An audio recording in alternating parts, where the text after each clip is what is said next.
Alright. Are we live? I think so. Oh my gosh. Uh-oh. There it is. Ready? Chat's up there.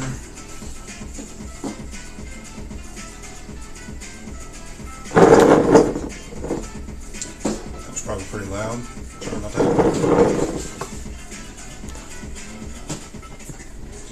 But I got no video. That might be fun with the weather.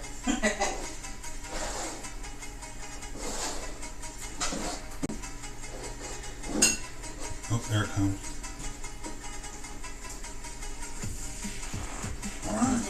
Just apologize in advance if the video goes crazy. Yeah, if the video goes out, not a whole lot we can do about it. It's really bad weather right now. Now I just got to get the second camera set up.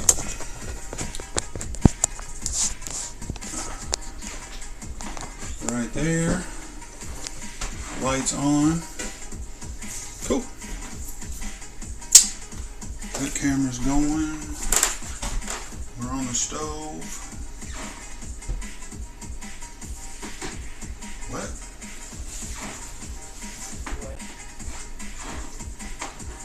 I don't understand. Now what? It kicked off for some reason.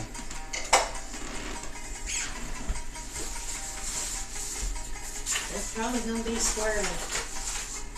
Right. But it says we're live.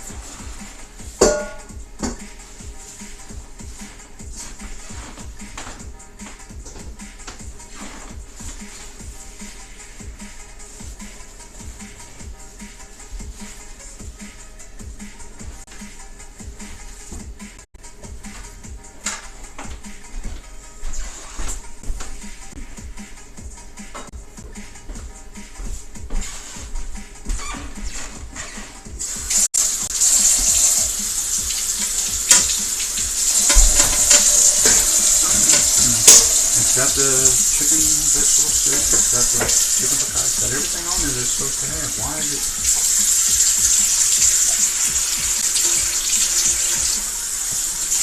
I don't understand why it does that.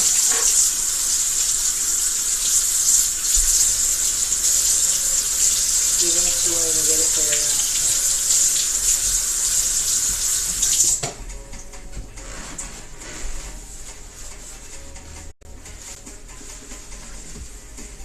Well, there it is right there. Okay. Don't touch nothing. I don't get it. It is what it is. Chicken. Gotta start the chicken. No, I forgot something. So today is going to be a chicken day. We're having chicken for soup and we're having chicken for lunch.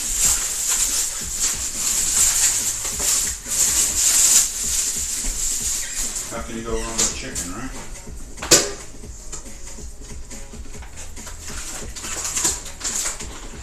I guess if you don't cook it properly, that can go wrong. Right. Real quick. But I forgot to get the chicken out, so bear with me. Too busy making sure we got all the other stuff prepped up and ready to go. We had this big long discussion. I can do the chicken on the stream and all that good stuff.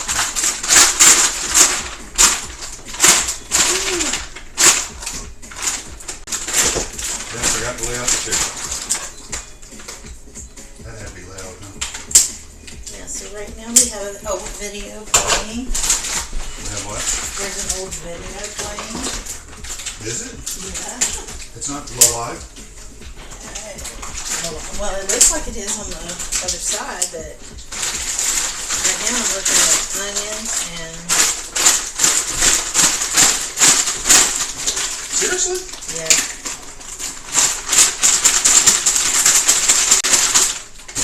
Okay, I think get the chicken out of the bag. Okay, you fiddle with that, and here, get this. Let's have that last one go.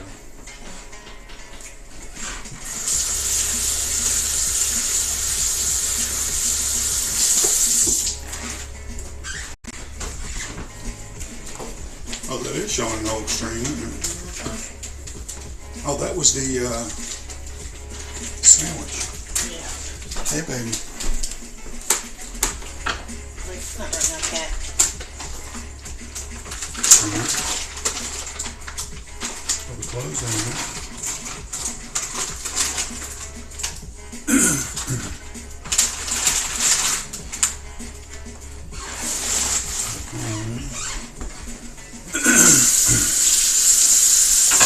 Close that.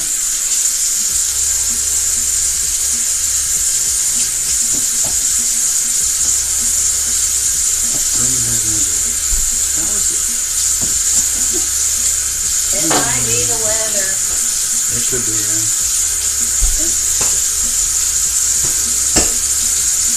But that's still showing us live.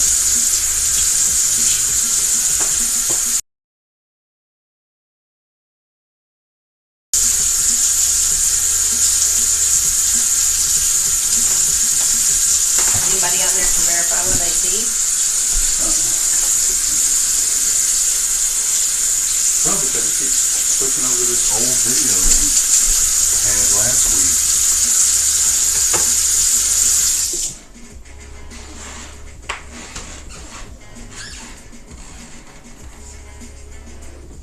I'm trying to get rid of, I don't understand why it's doing what it's doing.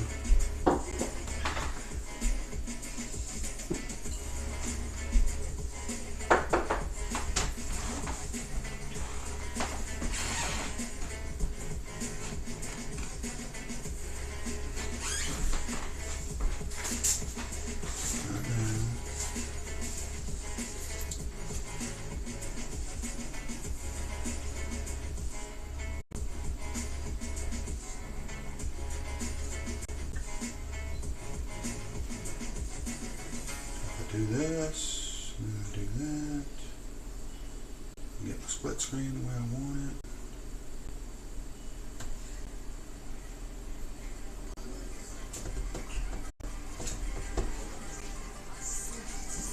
Okay, and I'll take this.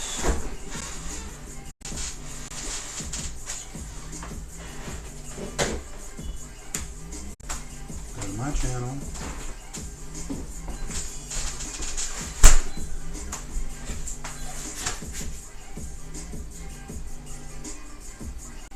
Chicken and vegetable soup, followed by chicken piccata.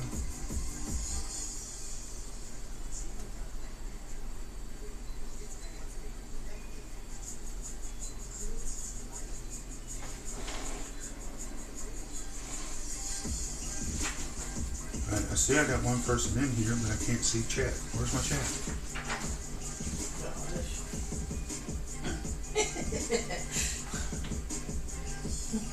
Either laugh or cry, right? I know. So now I got two people in here and I can't see chat. Why can't I see chat?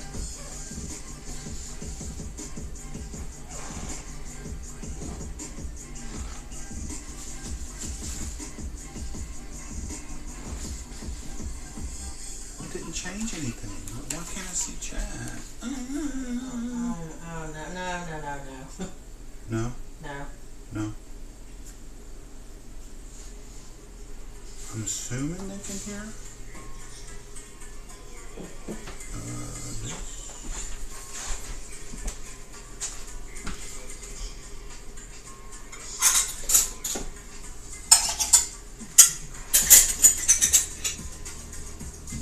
I just don't understand why I can't see chat.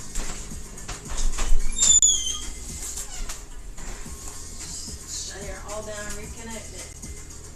No, I'm gonna try something. Let's see.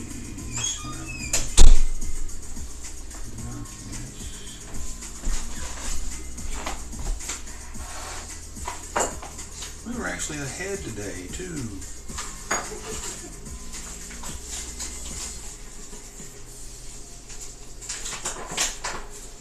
What? No, people.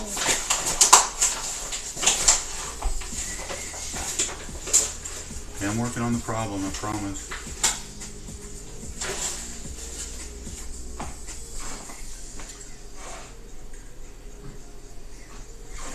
So if I go to my channel,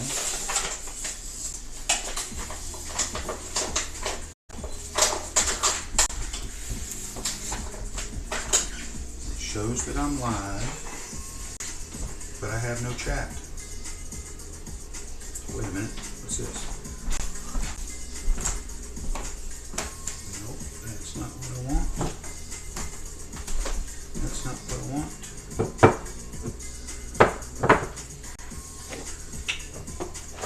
I don't understand what I'm doing wrong. There's butter. Yeah, butter.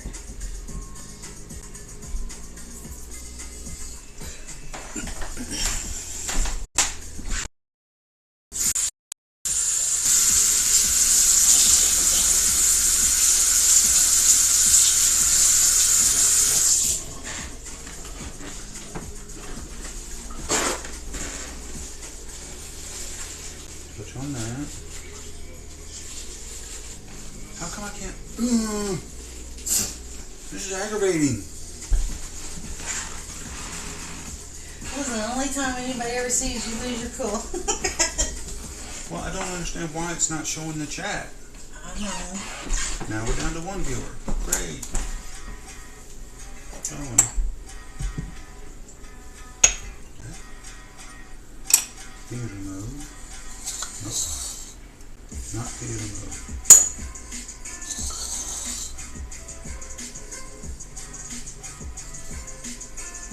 There's Herbie. Yay, Herbie didn't get blown away. So he can hear us. That's good. But I can't get my chat to come up on the screen so we can actually see chat.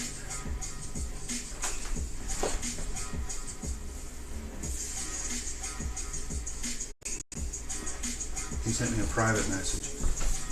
Wow. Ugh.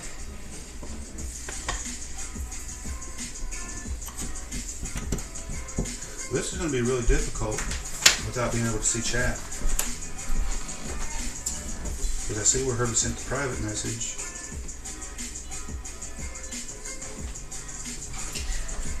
So did the chat portion of that light thing in some place that... He said he's looking at it over there to see why it's not coming up.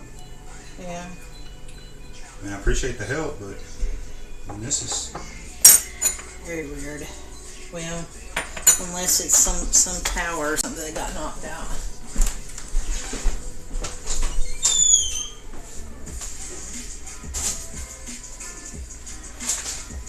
so the chat is on y'all's screen, but it's not on our screen, which makes no stinking sense.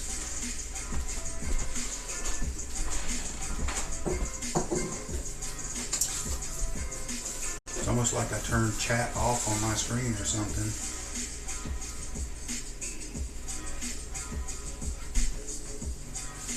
Yeah, okay.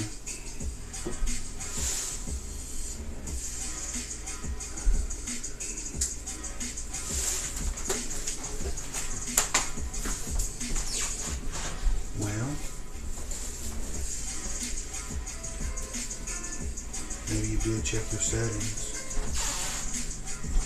But I haven't messed with my settings at all, which is... Alright, let's go here. Let's go to settings. Well, if you can see the chat, that means I didn't turn the chat off, right? Username. Yeah, all that's still good.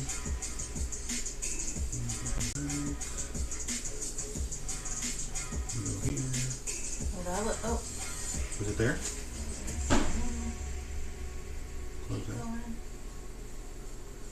I'll go to that.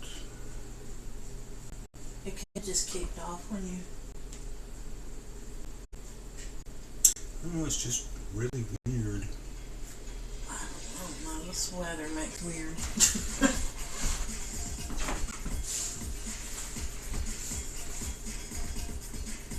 Slow internet detected, yeah.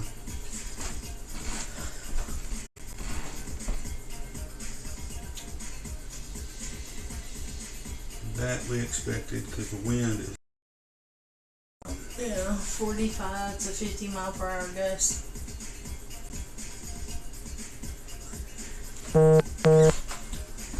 Yeah, I know I'm live. Now we got 5 viewers. Will y'all chat amongst yourselves until I get this figured out, I guess. We're having technical difficulties probably because of the weather.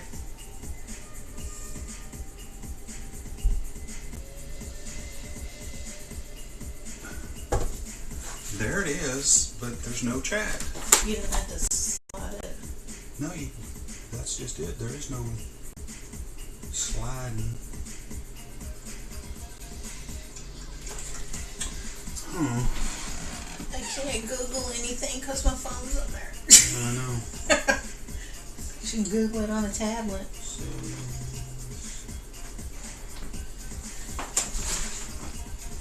I have no idea why the chat is not there. That makes no sense to me whatsoever. I can see the stream just fine. Looks good. Got the right camera angle. Got a new light that we wanted to show off over the pot today. See, Yep, look. yep. There's the pot, all nice and shiny. Ooh, the lag is bad. Yeah, look at that. That looks good. That's a lot of light right there. And you can see the ring light in the top of the range. I don't think that's a big deal. Okay, so let's try another route.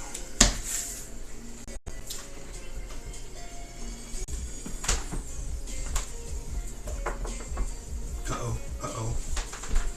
Don't say it. Okay, somebody say something in chat. Oh my gosh. Woo-hoo! Oh my gosh. Okay. Houston, Yes. we have landed.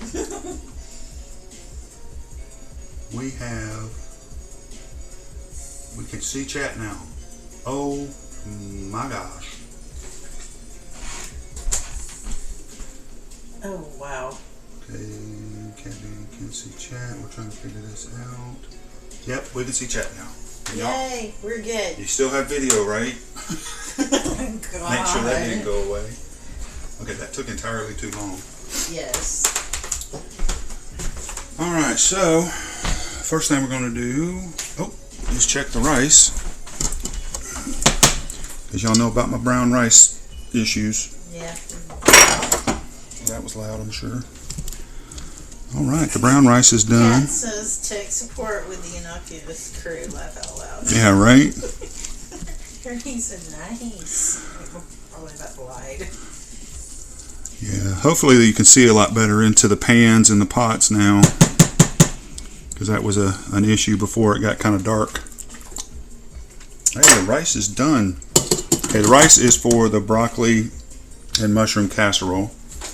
Had to cook it early because it's got to cool. Are you using this for anything, baby? Not yet. Okay. I'll just set that there. So the rice is going away to cool.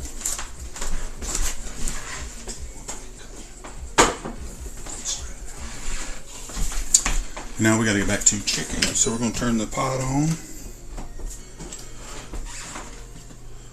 Just a low heat for right now. I'll be putting some oil and some butter in there in just a minute.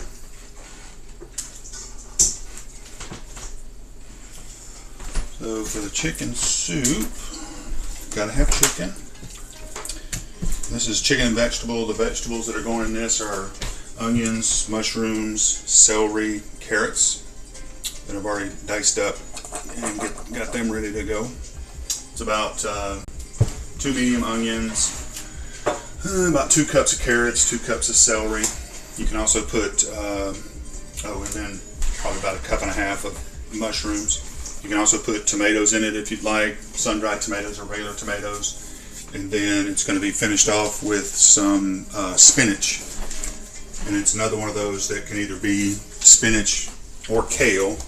We had kale a couple weeks ago, so we're going with spinach tonight, or today. Not tonight. It might be that if the string keeps going out. Right. Do you use what was in the fridge? Yeah, it's cool. That'd be great. So I'm going to take one of these big ones because I want the big ones for the chicken piccata.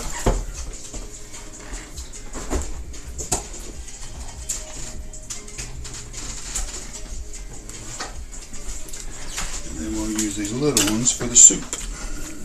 Bada bing, bada boom. We're just going to cube the chicken up. Nothing fancy. Just kind of chunky, or bite size, I guess.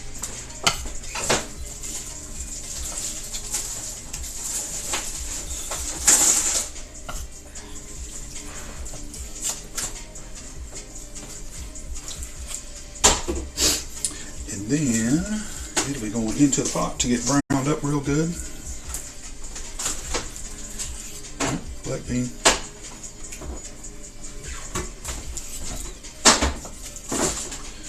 How's the music, by the way?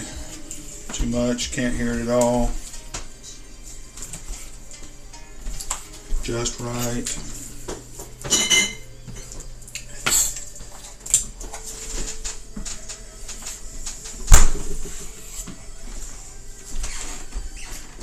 Anybody say anything? Herbie said it's fine. Cool, cool, cool.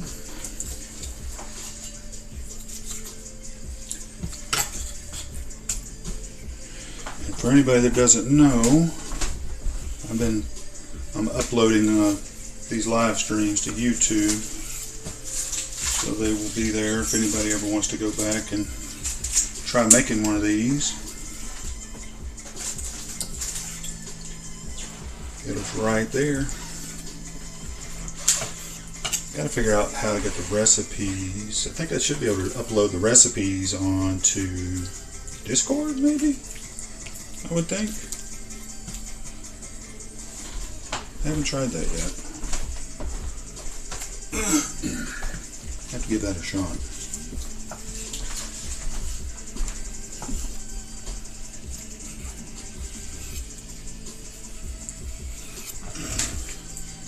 Herbie says now turn up the bass really loud so I can hear you from my house. Right. We can pump the bass up on this a little bit.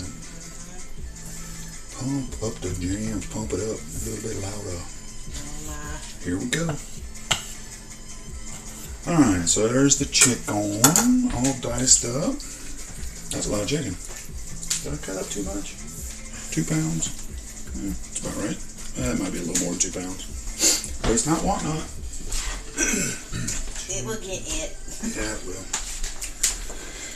Alright, wash my hands real quick.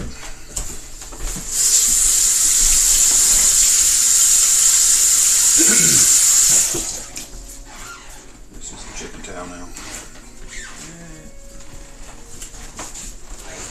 Right there. On the edge of this. I'm gonna keep it with me right here. I've got to cut more chicken here in a minute. Gotcha. Alright, so our pan's getting warmed up. So I'm going a couple tablespoons of olive oil.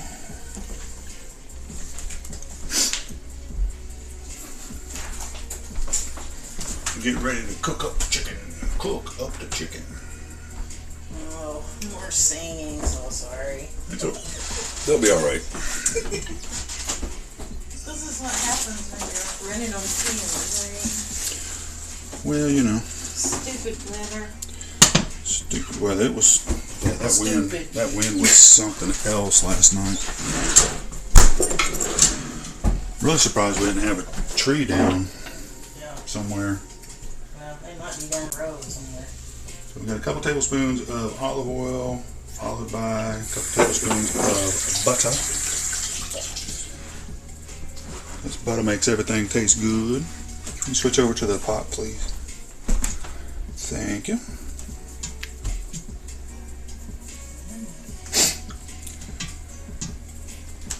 If you can bring. Wow, look at you seeing her good.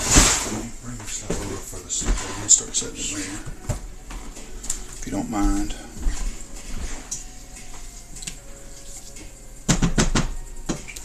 Get off my spatula.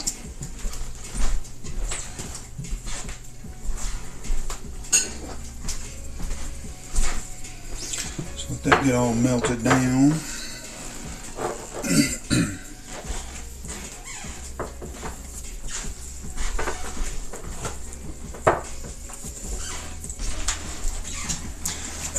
Man, I feel like I got something caught in my throat. And yesterday was my mother-in-law's birthday, and this cook that we're doing for lunch was supposed to be her birthday lunch. But she woke up this morning and she's not feeling real well, so we're going to have to do a Meals on Wheels type deal and take her dish to her so she can get her birthday meal, because she's been waiting for it since the last time I made chicken piccata was March 31st of last year. And whenever she had it, she told me then, this is what I want for my birthday next year. So I said, okie dokie. So that's what we got prepared. And it's the chicken piccata, it's a broccoli and mushroom casserole, and then a really fresh vegetable, kind of like a Mediterranean type salad that's just beans, garbanzo beans, black beans, corn, fire roasted red peppers, cucumbers, feta cheese, tomatoes, and it's just kind of tossed in a honey balsamic vinaigrette. Tasty. Kat said, I hope she's feeling better soon. Thanks, yeah, Kat. Me too, I appreciate that.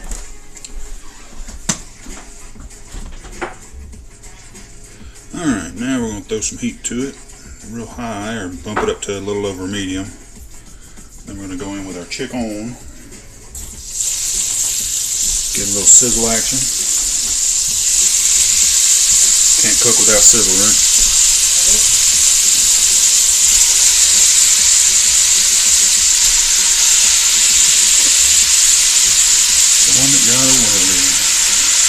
Trying to keep this hand with the spatula in it clean, because I'm going to put a little salt and pepper on these.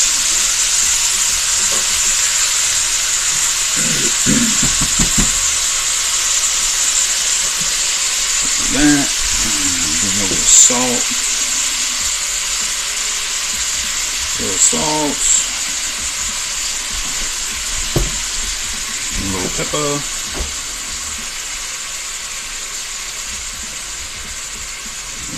Saute these up, brown them up on all sides, wash my hand off.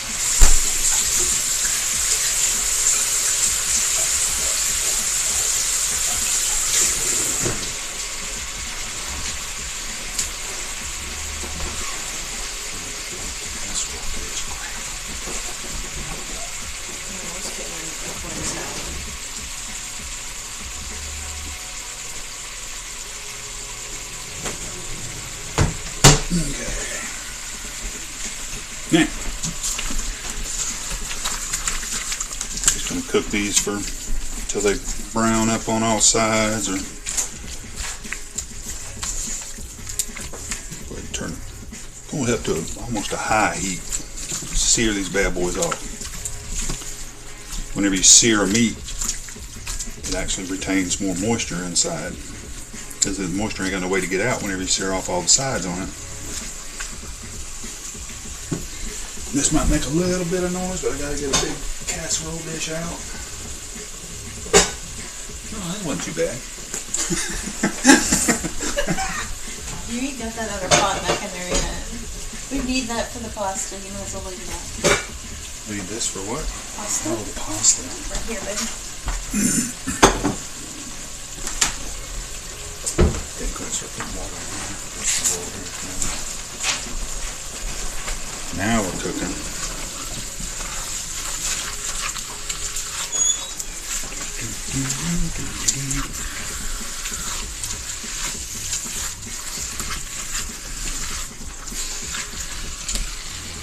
Maybe we should switch to the big pot for the soup. And, Do the pasta in there. I mean, it's going to cook down and there's plenty of room, but I'm just worried about... Yeah, we should probably do that.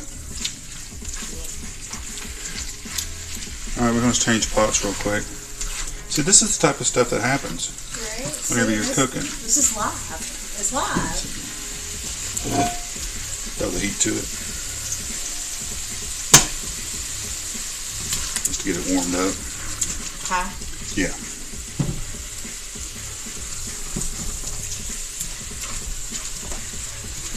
So we're going to be throwing this chicken into the bigger pot. Because I still got all the vegetables and everything to go in it. It would fit in this pot, but it would be really full. So, smells good.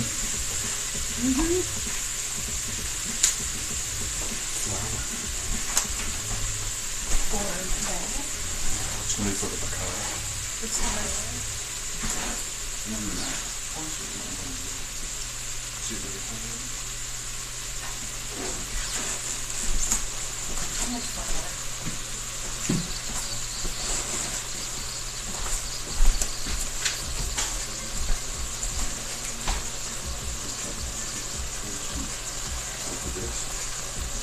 You know what we're on?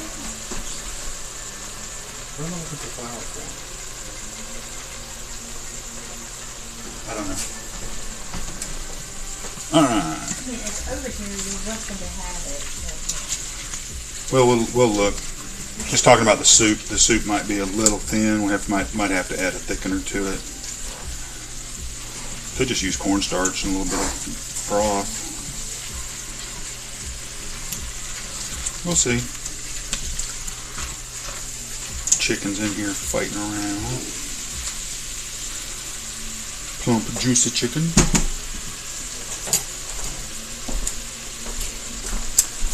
This pan is starting to get warm.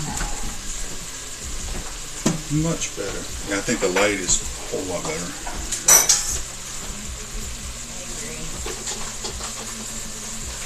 There you go.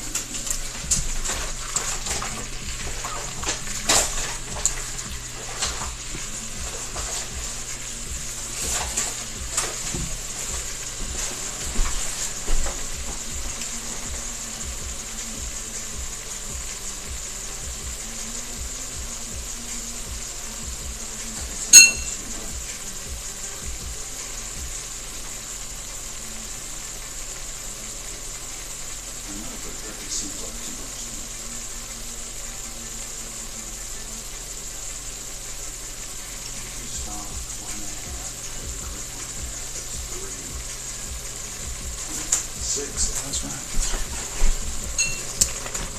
Sorry. I thought I mistyped one of my recipes. It still looks like it's too much of one product, but we'll see. Always add it a little bit at a time. See, I got to be kind of have a little transparency action going on. I've never actually written recipes down until we started doing the streaming thing. I usually had the idea in my head of what it was and just cooked it, kind of played it by ear, so to speak, as I was cooking it. It's all. And everybody kept saying, "Do you have this written down? Yeah. Do you have a recipe for this?" So when people started asking me for recipes, I was like, no. A little bit of this and a little bit of that. Right. It's like, well, it's chicken piccata. Just make it. Alright.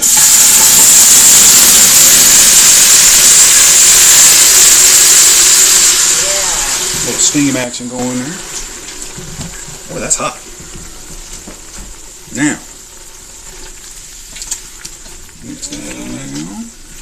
Now we're talking.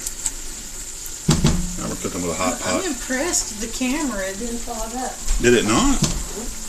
Crazy. At least it didn't on this end. They might have seen a bunch of whatever. At the very beginning.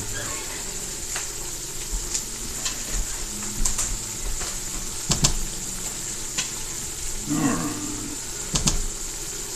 This is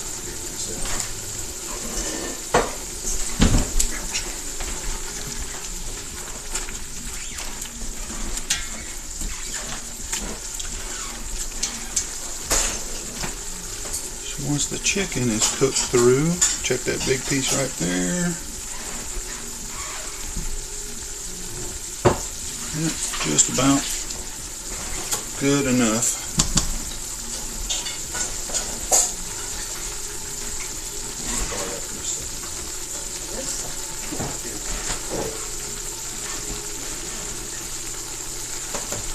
I'm going to take the chicken out of the pan.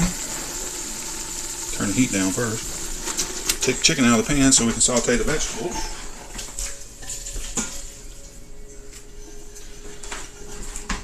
There's a little bit left, but that's okay. Then we're going to add into some olive oil, a couple tablespoons. Cool, we can really see the tasty bits in there now. Oh, ow. That hurt. There's where being tall is not a good thing. Nobody can see, but we got like cabinets open with an arm for the light on it, and another cabinet just got in. Hit my head on the point of the cabinet door. That did not feel good. I'm hurting. He never realizes how tall he is. I'm as tall as I'm supposed to be, right? Which is odd. Short people, you won't hear them say that because they get aggravated. I can't reach that. Alright. Alright. Once we get the butter and the oil mixed up real good, boom. Well, you can see right down in there, can't you? Yeah. What? Wow, look at that. Close up. Look at that bubble. Cool. That's pretty neat. Alright, so then we go in with our veggies, which is mushrooms, carrots, celery, onion.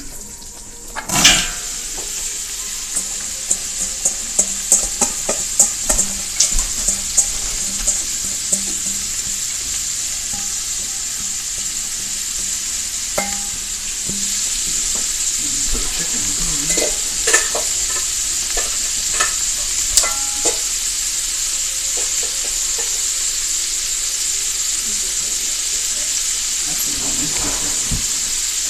Chicken piccata. Get water for me, too. Alright. Now I'm going to sweat these down a little bit. Just kind of get them in the direction of softening up. Cat says looking good. Beautiful, beautiful. All them colors down in there. Wow, yeah, you can really see it now. That's cool. So little ring light was worth the purchase, I guess. I guess whenever you're making a video of cooking food, you kind of want the people to be able to see the food. So what a concept, you know what I'm saying? Alright, so our spices for this dish is, there's some minced garlic, which is over here. Oh, and we finally got fresh garlic back, and so I minced this up this morning with a little bit of salt and olive oil. So we got good fresh garlic now. Yep. Huge difference. But the minced garlic, and then we've got oregano, thyme, paprika, and some salt and pepper to go on the vegetables. It's 2 teaspoons of oregano, 2 teaspoons of thyme, 2 teaspoons of paprika is what all is in there. And then salt and pepper is probably 2 teaspoons of salt and a teaspoon of pepper. We're going to put all of that in there. Get in there. We should have a vote. Yeah, we can.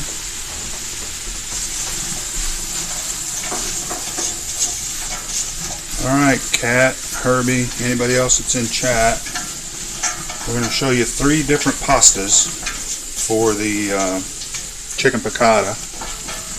Don't have to put it on pasta, but we like it that way, so, and the sauce really goes well. So you're going to pick a pasta.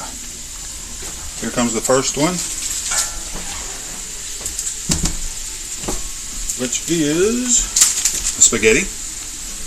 Just a traditional spaghetti. The second one, what do they call this one? Cassaresi? I don't know if y'all can, how well y'all can see that. But they swell up about twice that size, and it's just a flat pasta that's folded over on itself and then has a twist to it. So all your sauce gets down in those little cracks and crevices. And then the last one is a penne. Standard penne pasta with the little grooves in it, little holes in it. So, spaghetti, penne, or the fancy one that I'm probably mispronouncing.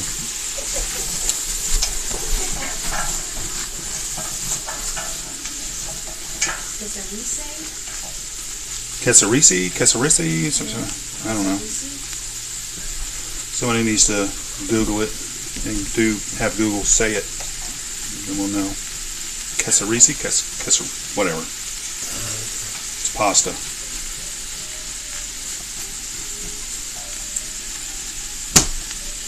Well, that's smelling good.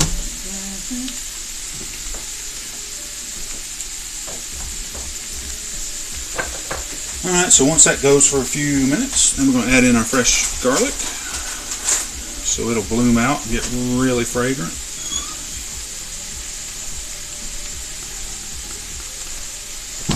Oop, don't want any of it to go to waste.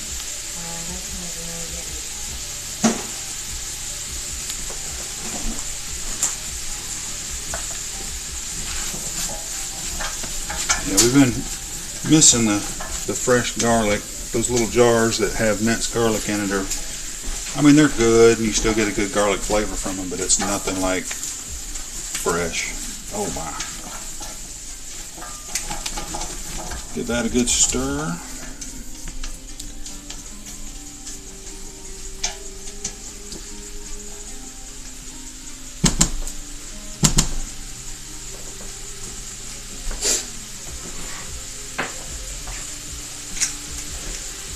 And coming up next,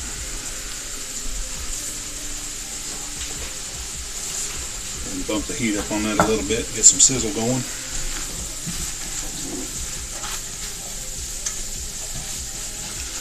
Next, we're going to deglaze the pan a little bit. See, this is where I'm thinking the flour should be, is in this dish, not that one. But that one I got to make the gravy, so that's why the flour is there. You've got plenty of flour. Yeah, I know. Give me that quarter cup. Or just give me that and then remake it. I can't help myself. I don't really like thin soups. So I'm going to add some flour in here. This is a quarter cup plus 2 tablespoons. Yes. Which seems like a lot of flour.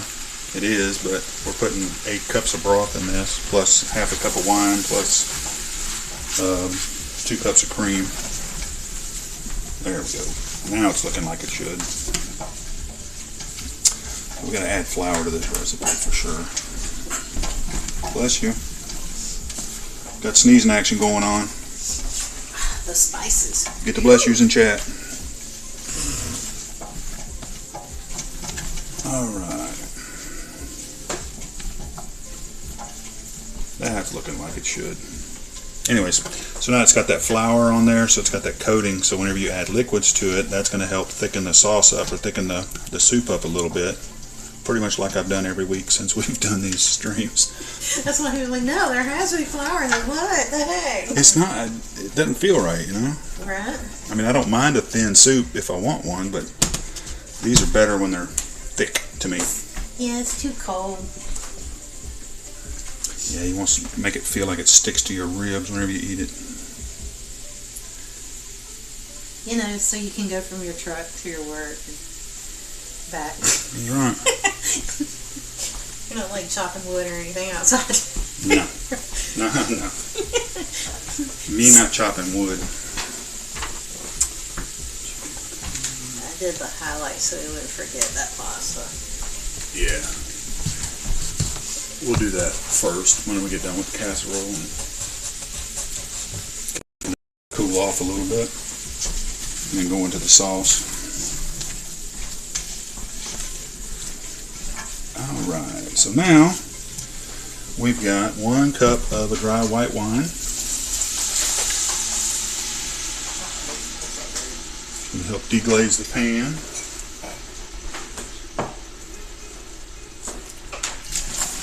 Oops, sorry, hit the camera, my bad. Bump that up a little bit. That's going to help get all these little bits up off the bottom.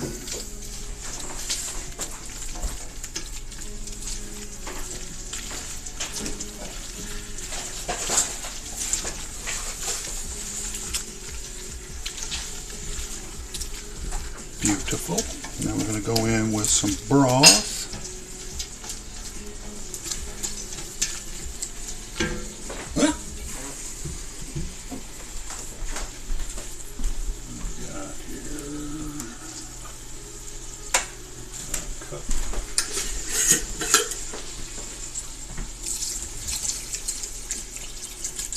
Going in with our chicken broth. If I can get the lid off of it. This is, what is this? 8 cups? Yeah, about 8 cups of chicken broth.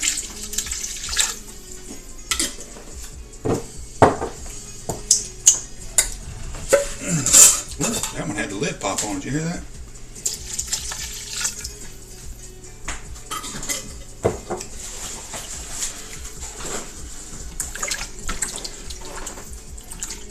Let that come up to a simmer a little bit. Keep working on the bottom, getting them bits off of there.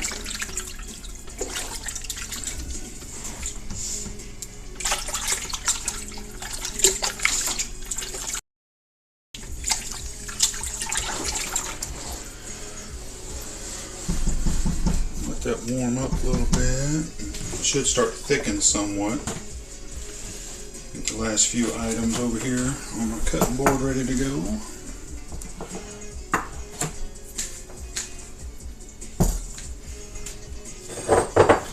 Take a drink of coffee. Oh gosh.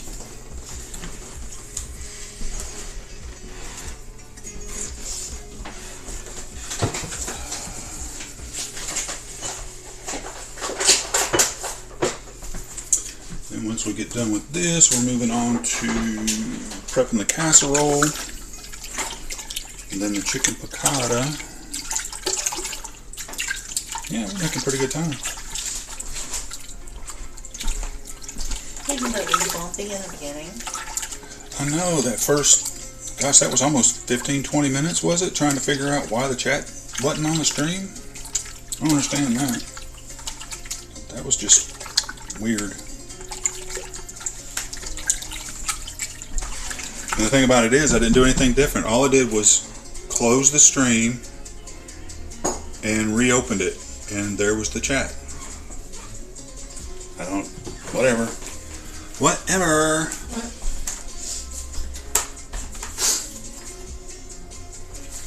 So we got no votes on the pasta.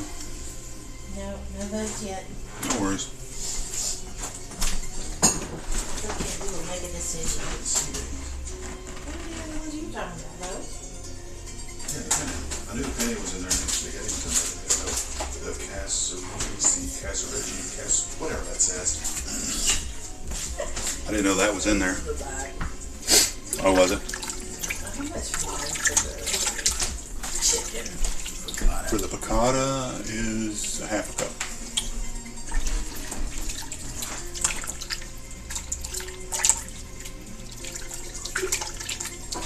Maybe a little more. Cup. Now yeah. Now where's the? Oh, there it is. There's a cup of flour in the piccata to make the sauce. Okay. Thought I had found where I accidentally took the flour from and didn't put it on, but nope, there it is right there.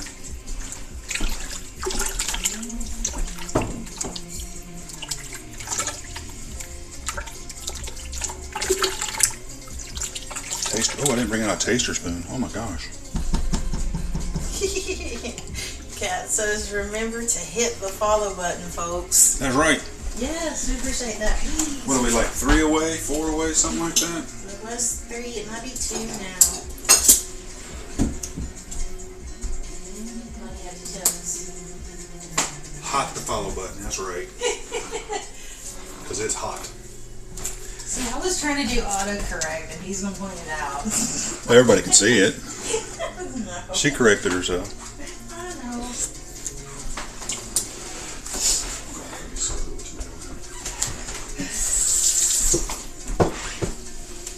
Does this not have any heat? There's no crushed red pepper flake or anything? Oh, the crime.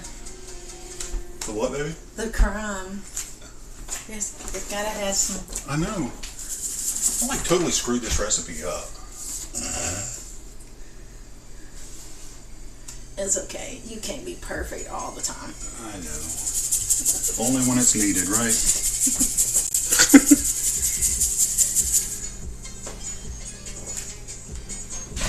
It's not hot. I mean, it tastes really good. Alright, so add. You got your pencil? Mm-hmm. Alright, so we're going to add some crushed red pepper flake. We're going to add 2 teaspoons. Can't believe I didn't put crushed red pepper flake on here. 2 teaspoons of crushed red pepper flake and quarter cup of flour. Got to have a little bit of spice, right? Right? You said 2 teaspoons of crushed red pepper. Yeah, 2 teaspoons. Everything else looks okay, I guess, right? It might be just because the 2 you had together, they were so close as far as that part there. Yeah, it could be. Thought you put it on there. Did I put it on the... It's in the casserole, right? Okay. Shucking and jiving, folks, shucking and jiving. Alright. So as you can see, it's not really, really heavy thick. Not like a stew, but it's got a little bit of body to it. Then we're going to go back in with the chicken.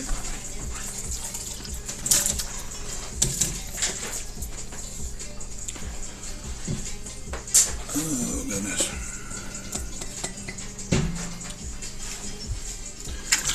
Stir the chicken back in. It should get a little bit thicker as the heat comes up on it.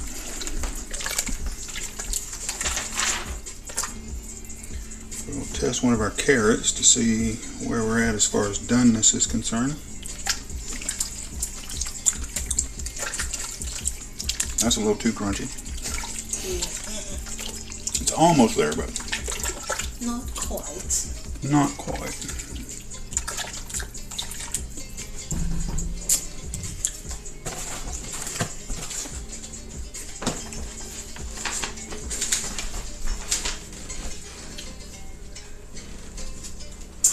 Then we got the broccoli mushroom casserole. Yum. Tasty, tasty.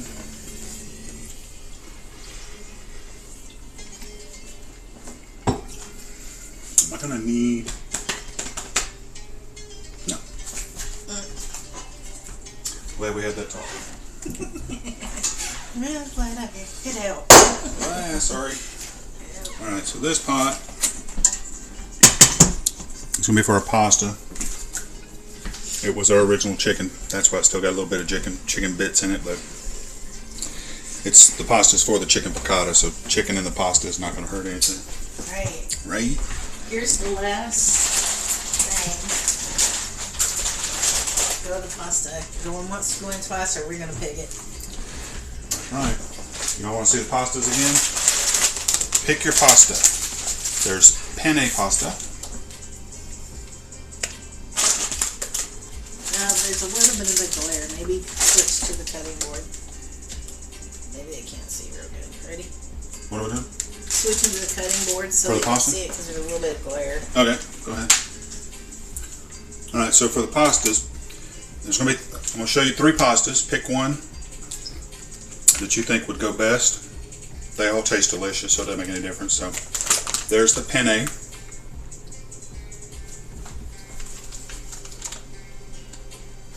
Okay, yeah, that's better. There is regular spaghetti.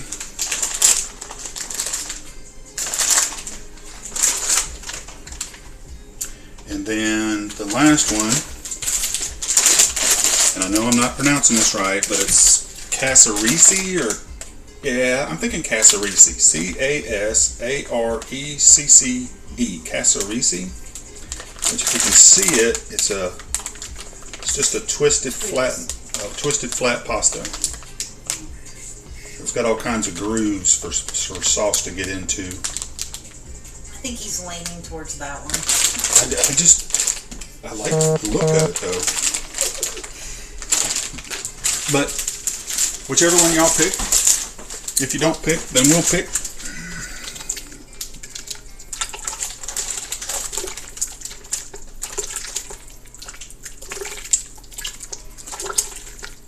Just let this simmer up a little bit. And we can start putting water in that pot. Yeah,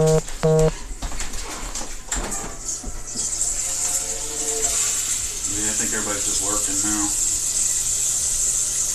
is the difficult to say when. Sounds good to me. 8 minutes. Check that. So 8 minutes. You got 8 portions or 6? 9? So we're making 8 plates. 11 minutes. Okay. Probably because of that twisted metal. It could be.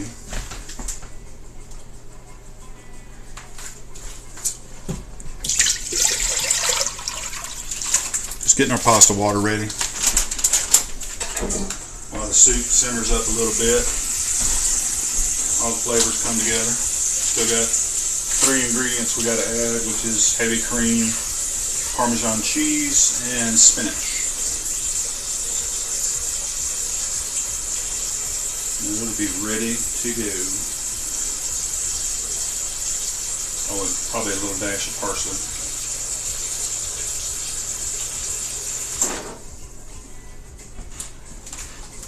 I found some Italian broadleaf parsley that was beautiful. Oh, it's real fragrant too. Yeah, almost had a lemon scent to it. So I'm not going to bring this up to a boil. I'm just going to turn it on so it starts heating up. And with pasta, I basically make the water taste just a little bit south of seawater. Not quite that salty, but pretty dang close. A little bit south of seawater. I guess it'd be a little bit north of seawater. How is that working?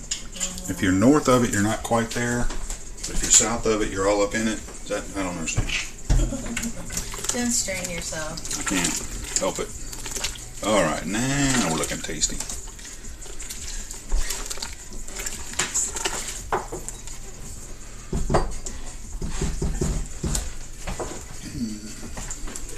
It'll be cold. It'll be hot. It'll still drink, right? Yep. Refresh my bride's coffee. Thank you. Back to the soupa.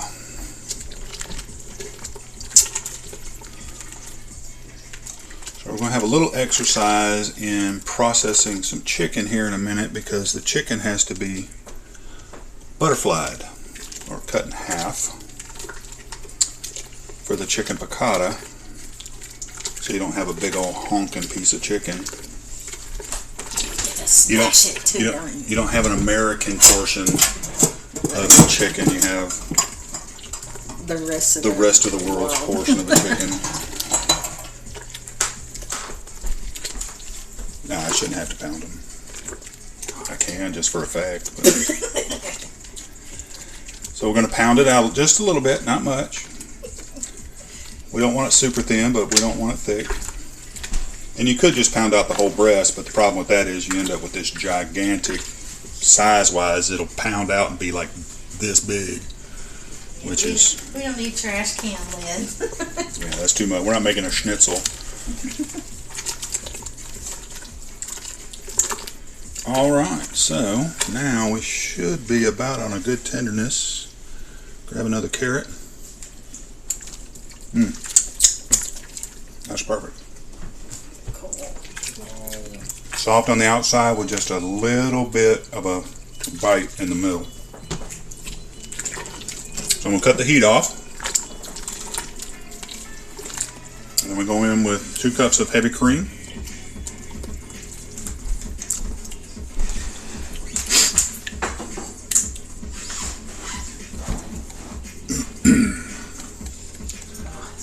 Just like that. Change the color up real good. Oh my. That looks something special right there. Okay. And then spinach. What was this, a 5-ounce container? Mm-hmm. It's probably about, I guess I gotta cut this down. Yeah, please. He gave me a look, y'all. Alright, so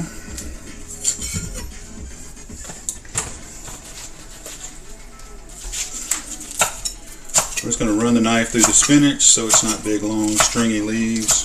You know, yeah, because when you're trying to eat it, it just goes down your chin, you know. Not my chin. Well, it does mine, and I don't want my makeup messed up. So we're going in with some spinach. And I'm just not being real particular, just kind of running the knife through it, breaking it down just a little bit. So it's not whole leaves of spinach. Like that one right there that got away from me. Bad spinach. What's today? Today there's something special today. Is it the Daytona 500 is today? No. Yeah, it's supposed to be, as long as I don't get drowned. They probably got pretty weather in Florida right now, so. No, there's something supposed to go through before it, so I'm sure they have the technology to dry the track off a little bit. Right. Talking like we watch NASCAR all the time. I don't think we've ever watched a NASCAR race in 35 years of marriage.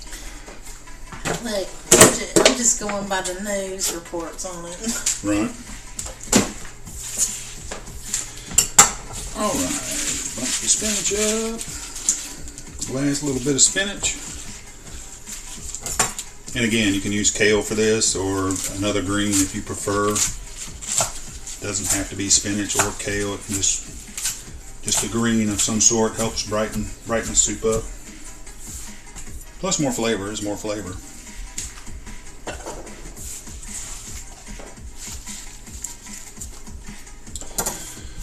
Then once we get that, clean off my cutting board, back to the pot.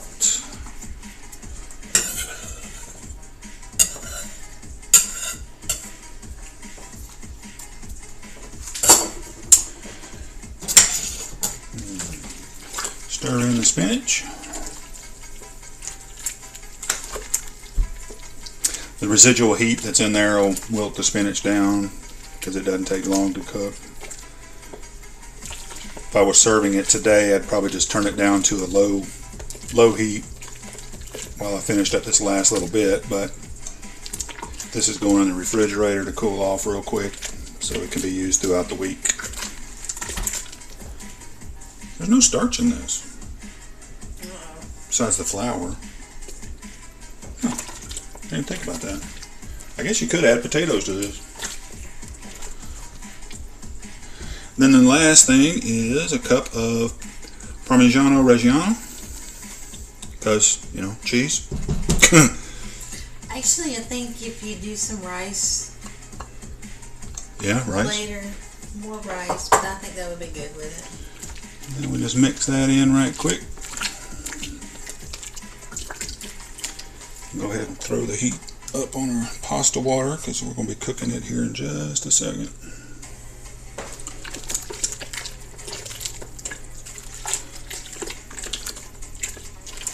And give the soup one last little taster.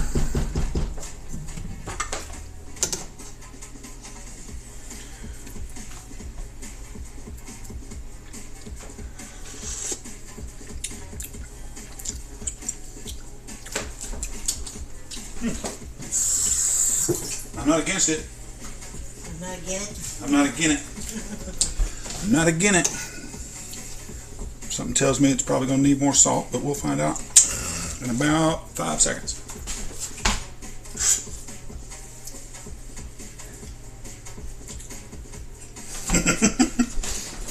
Guess what, folks? Needs more salt. But the flavor would be real good once the sauce where it needs to be. All right. Ooh, yeah, that'll be really good over. Go in about 2 or 3 more teaspoons of salt. And it's sea salt, so it's not amazingly kosher. Sea salt is not as salty as regular salt. Never really wrapped my head around that, but I think it's got something to do with the iodine. And we need salt that does not have iodine in it. So.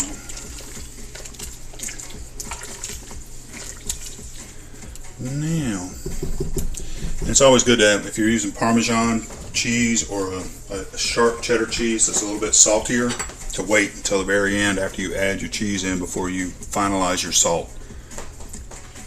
Because you could make it over salty real quick.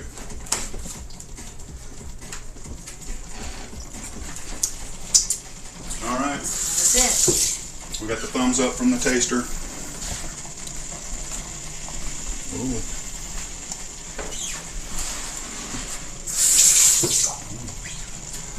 Alright. Coming into the fridge. Where's the...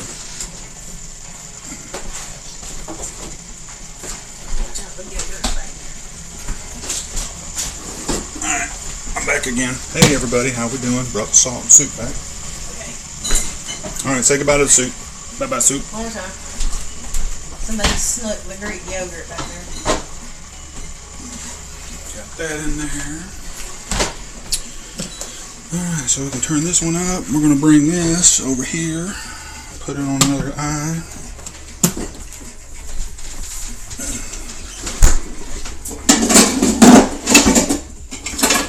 This might get a little noisy, I apologize.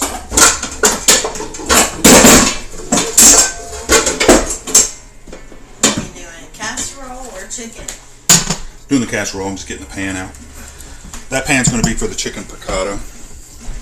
I'm fixing to cook the soup, or the soup, Jesus. I need that bowl. I'll need the mushrooms. Just got to get things organized.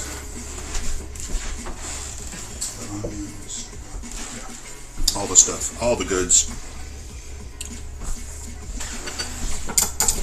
So while this is heating up and getting ready for the pasta, we can start the stuff for the broccoli casserole in this pan. And like I said, it'll also be used for the chicken piccata as well.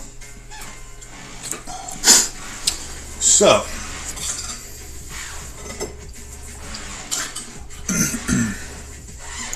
go ahead and preheat our oven and get it ready.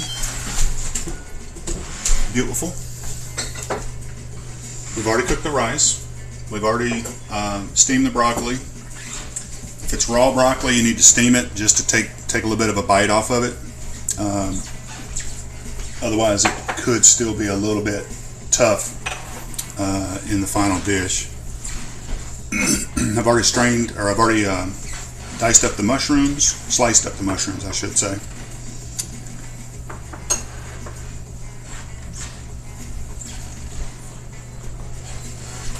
So, let's get started. Sorry, I lost my train of thought there for a second.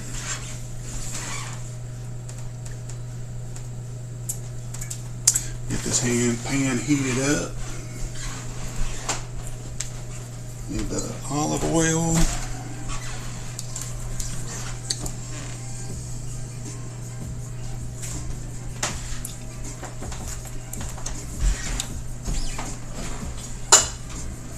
This was just stock, right?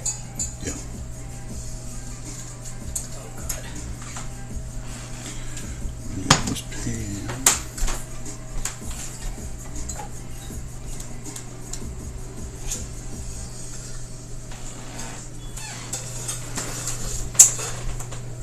Yeah, you put the stock and the cream in there.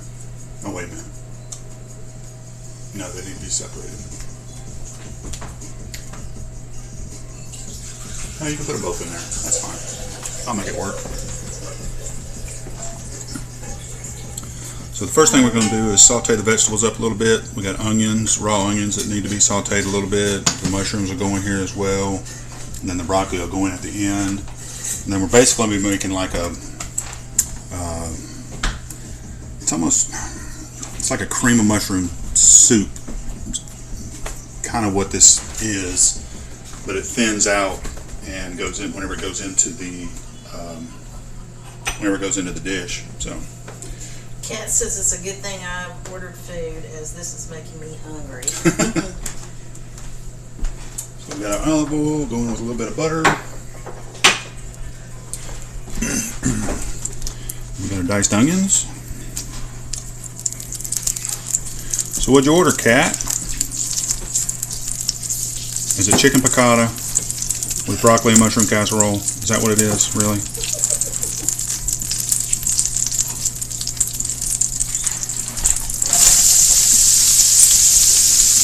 Going in with our onions.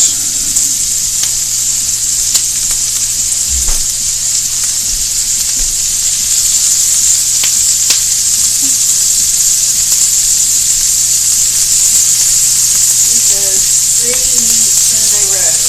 Chicken, beef, and pork. Nice, nice.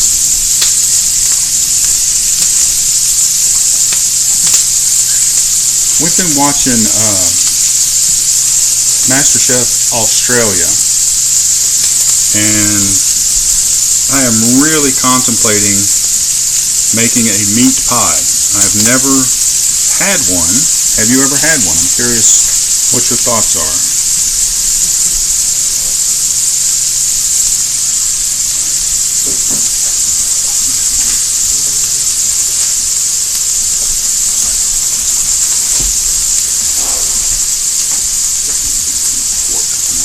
Nice.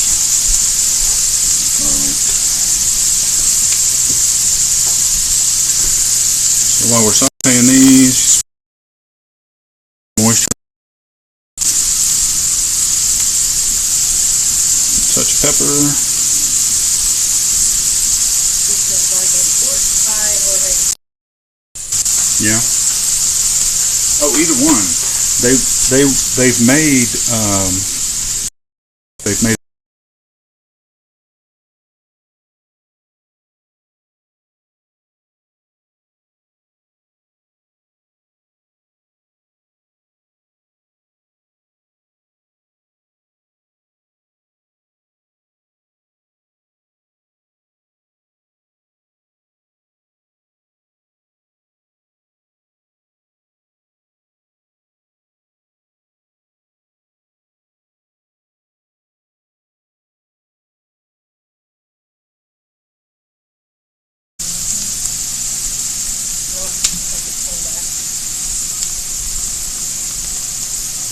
What does that say? It says slow internet is detected. Yeah. Here we go. Can you hear it? Can you see it now? Should be able to. Anyways, I added the garlic in with the onions to get them fragrant. Fixing to add the mushrooms here in just a second. But the meat pie that they made was like a beef. It was almost like a beef stew. And then they put it in a pie. It wasn't quite that liquidy. It was a thick gravy that was in it. They really looked so good. But they did one that was beef. There was one they did that was kind of like what we would call here in the States like a chicken pot pie. And then there was one that was, I think, venison that they did. She says that steak pies are made with a gravy and sometimes wine or ale. Pork pies are filled with a jelly, kind of like a pecan pie. That's delicious. Okay. But there's the pork pie, even though it's a jelly, it's still a savory though, right? It's not a sweet. I'm going with the mushrooms. She says, we have pies all the time over here. Do you need chicken Kidney. Kidney, yeah. She said yes, it's savory. Seems like it would be. Alright, tossing in the mushies, the mushrooms. Didn't quite get that one cut. So now the mushrooms are in there. We're just going to let these heat up until they start to soften just a little bit and start to release their liquid. These mushrooms have a lot of moisture in them. She said Christmas mince pies are sweet made with fruit. Oh, that sounds good too. So like apples and cranberries, winter type hardy fruits, currants.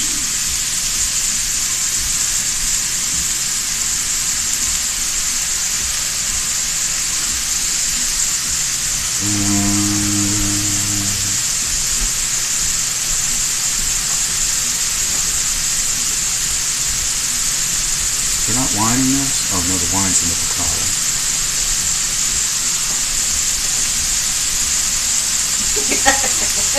We have a half a cup left.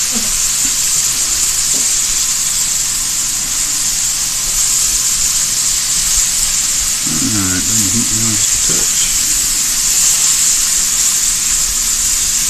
So this is where the sauce, as far as the casserole is concerned, we're making the sauce at this point, as well as sauteing the vegetables. That water's taking forever to get to a boil, isn't it? Yes, it is. Might need to move the cutting board and put the big bowl there.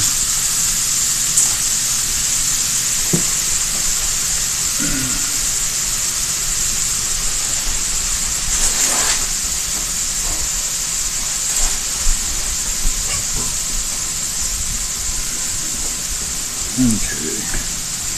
Now the mushrooms, see it down there on the bottom, starting to release their moisture a little bit.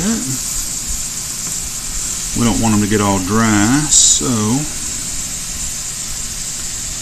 once we get a little bit more in the bottom of the pan, I'm going to throw in some flour.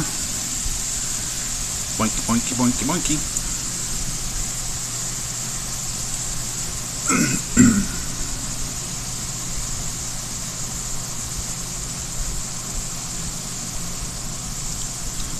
And the reason I let some of the moisture weep out of them, it just adds more of that mushroom umami flavor that everybody's so over the moon about, but it's good. So She said you should try a Brady or ID.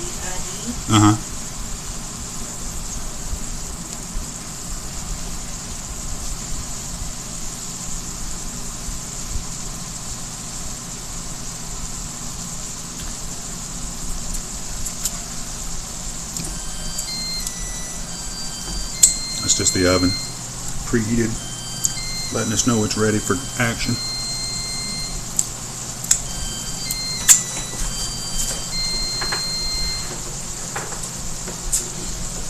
She said it's a pastry semicircle filled with meat and veg. That sounds good. That sounds good. So we've got, so it's like a pasty. Sorry. I gotta pay attention to what I'm doing. I'm gonna burn my dish here. So as far as seasoning, She said I as far as seasoning, we got salt, crushed red pepper flake, garlic powder, and black pepper. So this dish kind of gets a double dose of garlic between the powder and the minced garlic, but it's not overpowering as far as the garlic taste is concerned. So we're going to make sure we get this mixed around real good. Then next we're going to throw in some flour, which is going to help us make the sauce.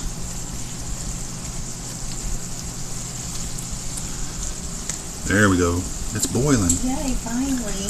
Almost.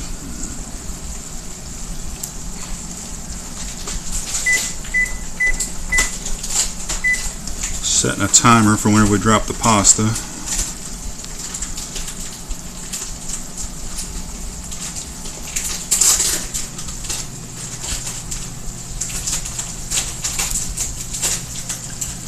Alright, so we got all of our seasonings mixed in real good.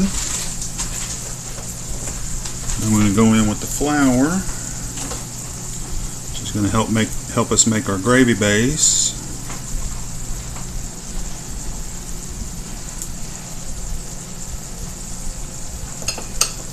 I'm sorry. And this is going to thicken up with a little bit of moisture that's in there, and I'm just looking to coat all the vegetables that's in here, the mushrooms and the onions that are in here. Get a good coating on them. I have to grab the handle. The pot's going to get away from me. Can you bring the broth over here, babe?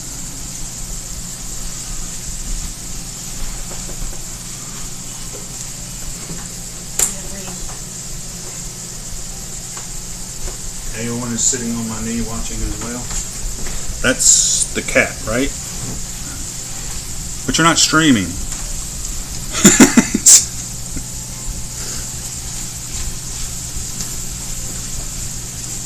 Aowen, that's from a movie.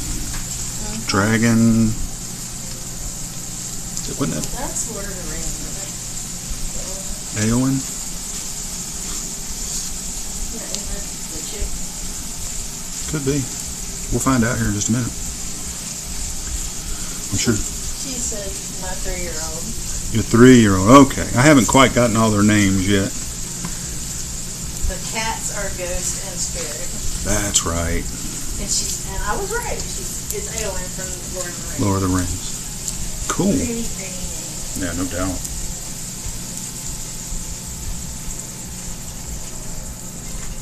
Going in with our broth.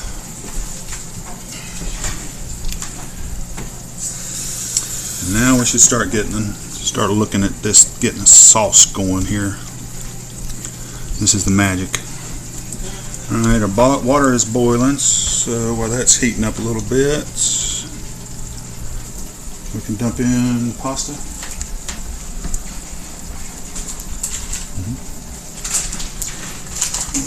So the pasta goes in. Set a timer, let that start to go.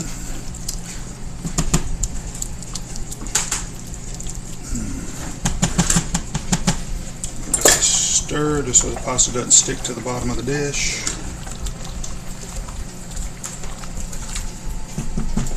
Let her rip. There we go. I'm gonna need a strainer.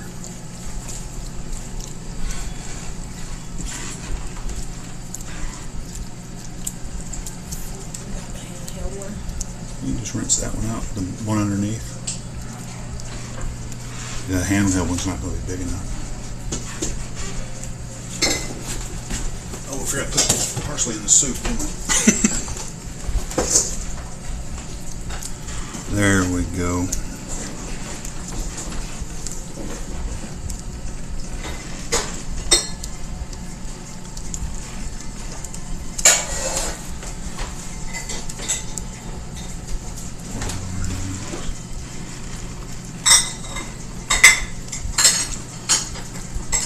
That's thickening up quite nicely. It's going to get even more thick here in just a second. Because we'll be going in with some cream.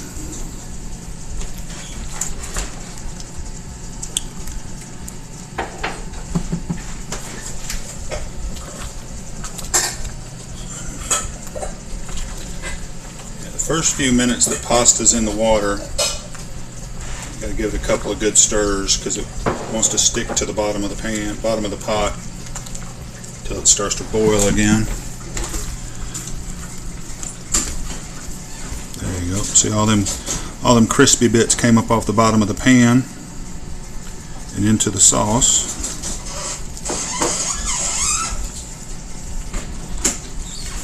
Ow. That splashed out and hit right on the side of my leg. It was hot. Yes, it was. Alright, so now we got a cup of cream.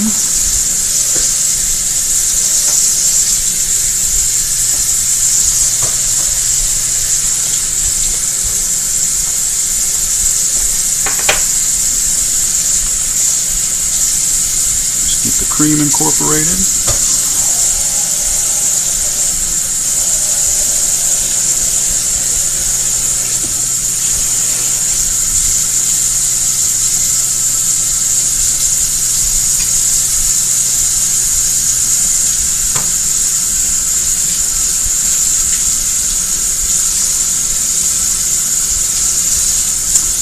The baby. Okay. Hit that pasta one good time. Yeah. See, now it's not sticking so bad. Maybe a couple pieces that were stuck, but now we shouldn't have an issue with that anymore.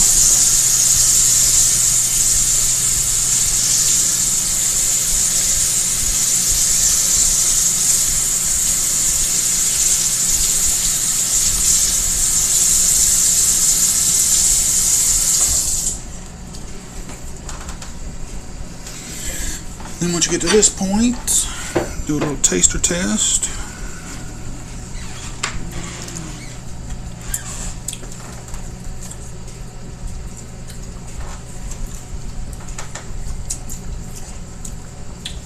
And salt. Yeah. And in my case, maybe not in yours, whenever if you cook this, in my case, add salt. Probably a touch of pepper. Oh, I like the heat there at the end. That's nice. Did you wash it off? What do you want? The taster spoon.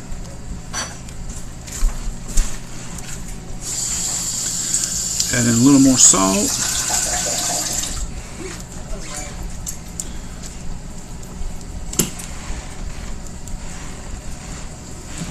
For the taster.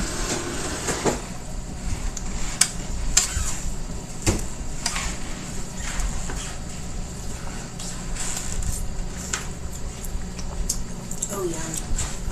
That's it. That is it. And then you're going to finish it up with just a little more butter. It just kind of helps smooth everything out. And it's Sunday, so Sunday, you know, you eat all your fats on Sunday.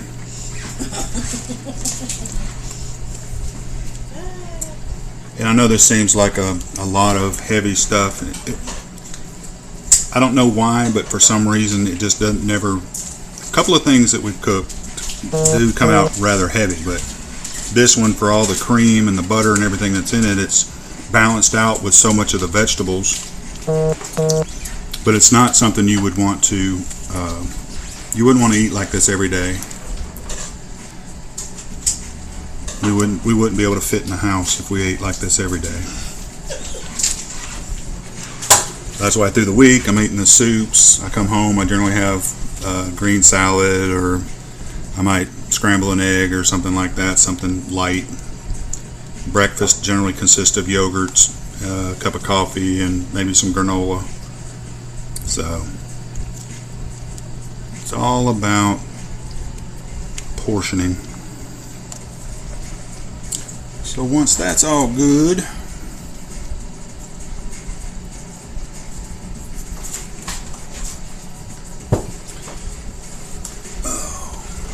I gotta shred the cheese, don't I?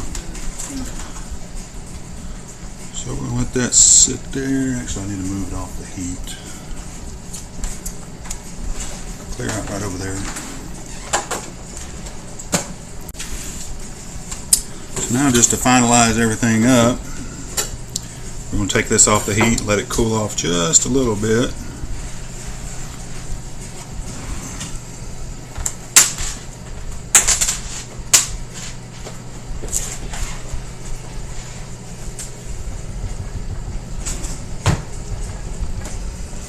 Check our pasta again. Looking good on the pasta.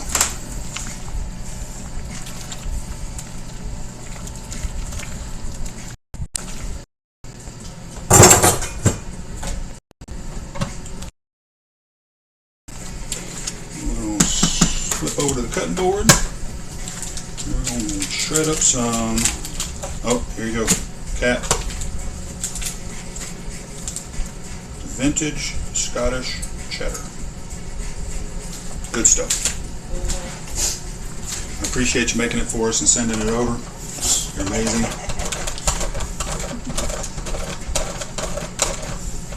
but this will be about 2 cups of cheese that goes into the casserole.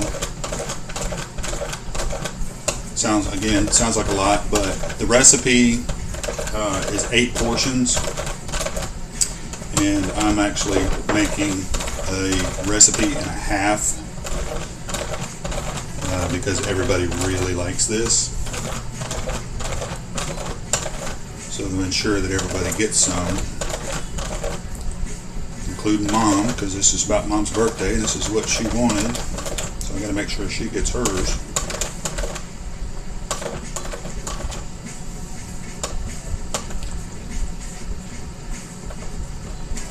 So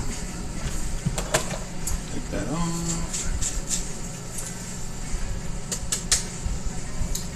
and this is just going to go into the pan with the mushrooms and the onions and all that stuff. It's all going to be together anyway, so introduce them early.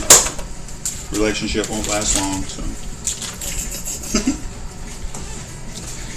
and the second one I'll put in with the rice that we cooked earlier that's been in the refrigerator cooling off. The reason I do that is because it's going to get cooked again, and I don't want the rice to get all mushy from the double cook. And basically the bake in the oven is just, ooh, come here boy. The bake in the oven is just to heat everything and bring everything together.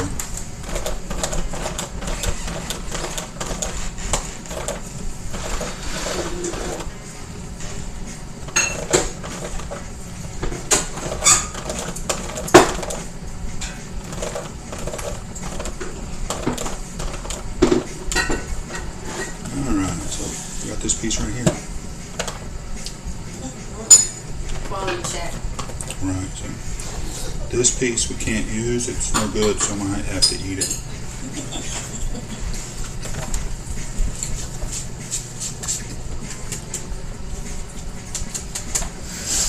Alright, so plenty of cheese.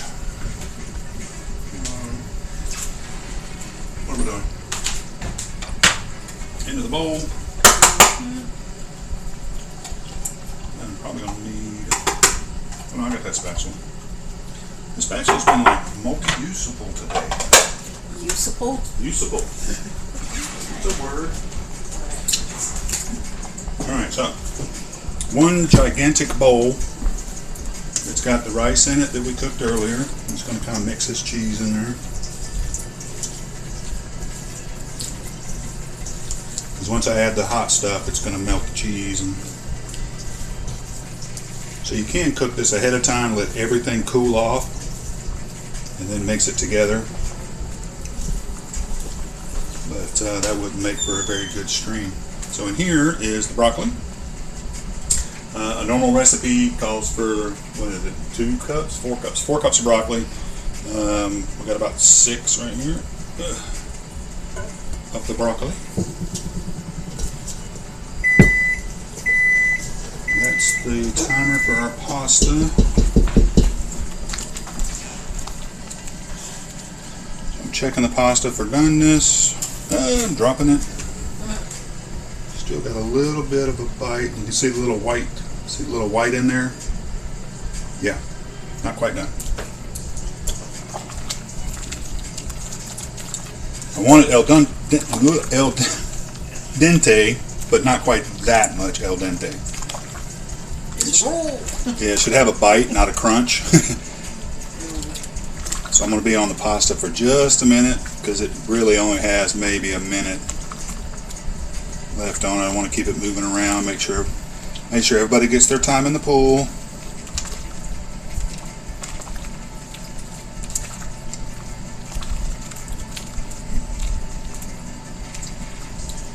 And you can see if you saw the dry, they doubled in size, got nice and fat.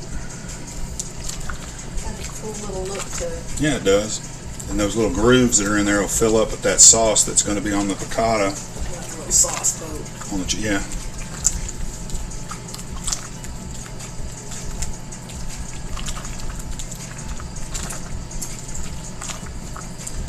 Alright, let's grab us another one.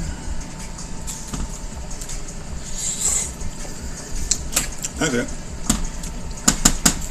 Just got just a little bit of a bite left.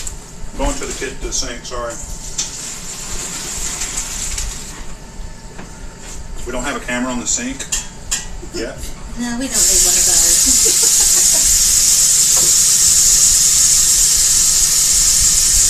I'm going to hit these with some cold water. I know that's loud on the stream, I apologize. But I just want to stop the cooking process.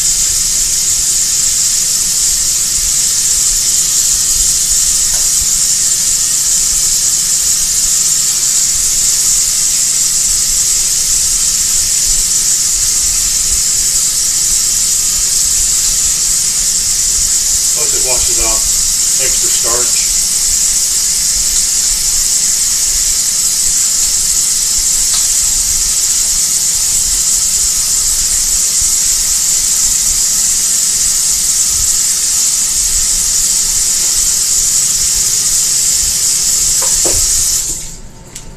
Just sit there in the sink. Strain out. Okay, so back to our big pot. Here. Just mixing the broccoli in.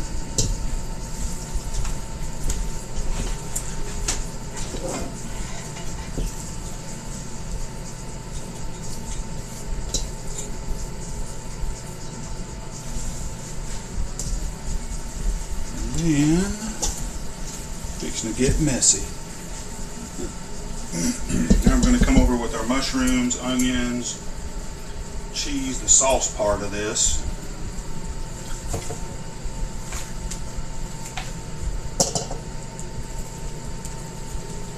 Oh, tasty. Oh, yum. Tasty, tasty. I hope it fits in this pan. I think it will. That's why I got that deep one. We might have to have 2 pans. We've done that before.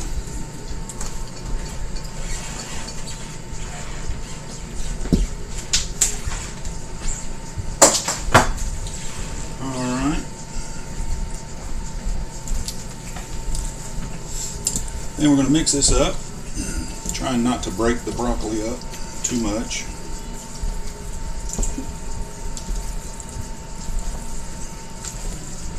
You see, just like that, that sauce that looked like there was too much of it just kind of gets incorporated into everything. Yeah. And I guess technically it's really done at this point, but putting it in the oven for 20 minutes, 25 minutes, just to help everything come together, and it gets this little brown crispies on the top. Yeah. That's the jam. You got the taster spoon over there. And of course, this is the last opportunity to make sure that you've got enough seasoning.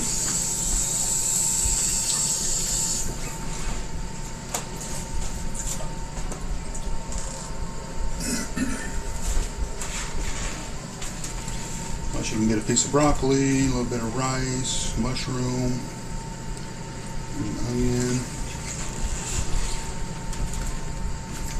There's the onion right there. Give it to your taster. Yes. All done? Oh, yeah. Oh, Okay. Mm-hmm. Evidently, it's really good. You can also add English peas to that if you want. Yeah, English sweet peas are really good in this too. Yeah, I agree. 100%. 100.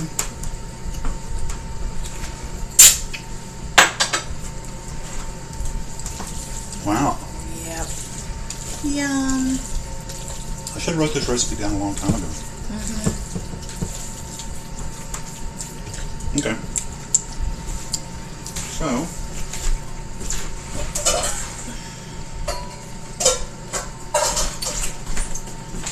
move this out of the way. Spread this back out so our dish don't run off on us. Set our casserole dish down. I think I'm going to go this way with it just to make it maybe a little bit of an angle. In we go.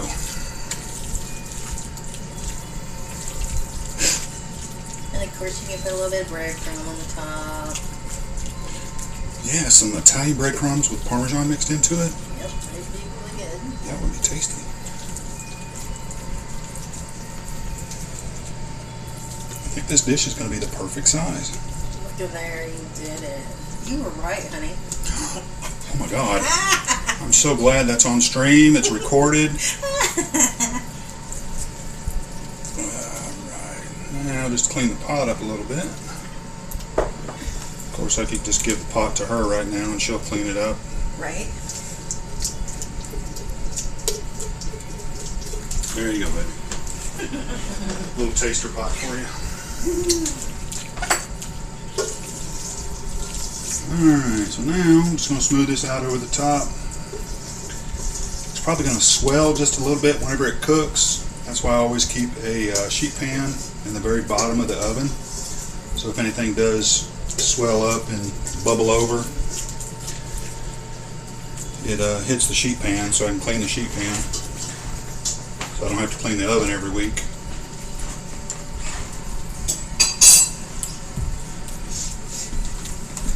Alright, that bad boy is done. So it still has to go in the oven, but I'm not going to put it in the oven quite yet. Beautiful. We're going to set it to the side, and because I still got to prepare the chicken. You need the cutting board, correct? Yeah, I will. You want to swap? Yep, swapping out.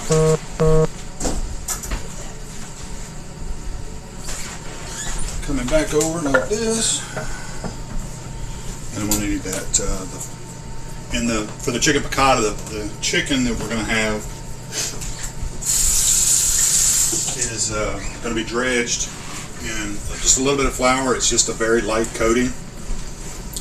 Something you can do that I've done in the past. I didn't do it today, but I have marinated the chicken in buttermilk overnight with salt and pepper and garlic powder, the stuff that's going to be in the flour to make the dredge.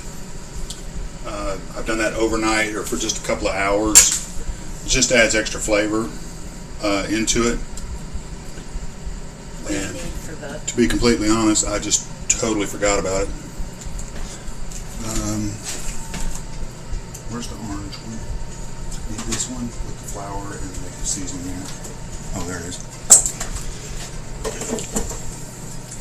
So I bring the cutting board back over.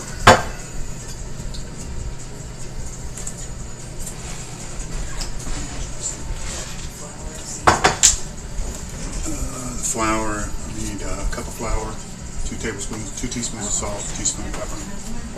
Okay. I know you got it over there. So this... Put flour in first.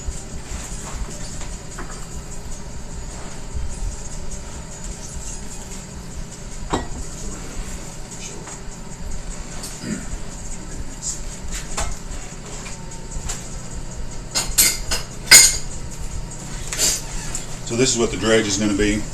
I use a container that has a good tight lid on it. And then this is the salt, the pepper, and the garlic powder. There was garlic powder in that, right? I need garlic powder. How much? A teaspoon. So it's 2 teaspoons of salt, a teaspoon of pepper, and a teaspoon of garlic powder.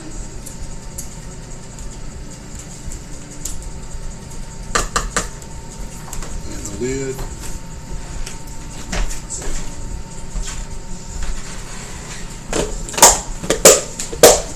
So you put the lid on it, shake it up.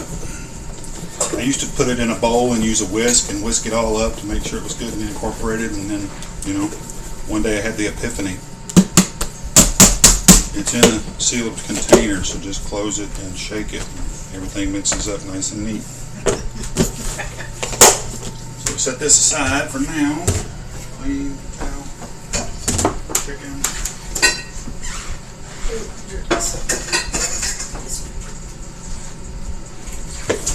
Gotta get stuff out of my way right quick. Bring the chicken over.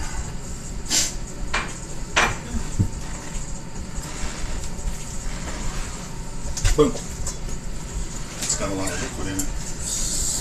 Coming back.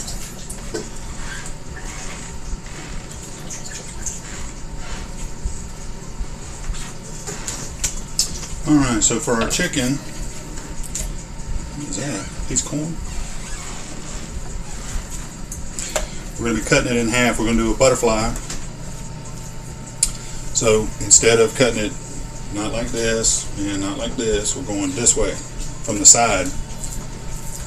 So if you put your hand on it and press down on it so it's good and firm, and then your knife, just let your knife slide through. Open her up a little bit, and that's called butterflying. And then you cut it in half like this. So that's going to be one piece, and that's going to be another piece. So we're going to do that with all of our chicken right quick.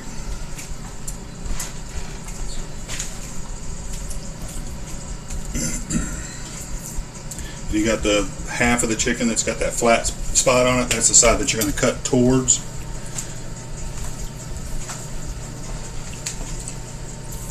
Lay it open, cut it down, cut it through. One butterfly, two butterfly. And I'm sure you guys know why they call it butterflies, because whenever you open it up, it kind of looks like butterfly wings a little bit. Butterfly. This one's kind of long.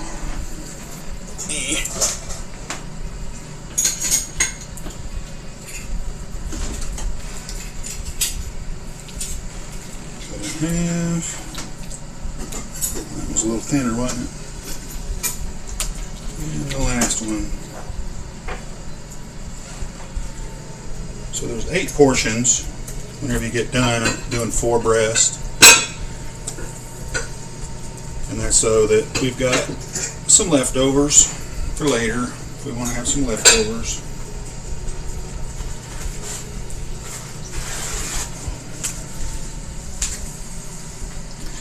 So then, that one's really not going to need a pound out, is it? Those two here. Now I'm just looking at them to see which ones are thin enough that it won't need to be pounded, like that one. But the top side is usually the side that ends up having to get pounded, and it's just a little thicker. It's got that hump on the top part of top of the chicken. So hopefully this won't get too loud. Hammer, mallet, whatever. You got the tenderizing side, and you got the pound out side. So you just lightly hit it, and as you hit it, you push out. It's a little Thor hammer. Right.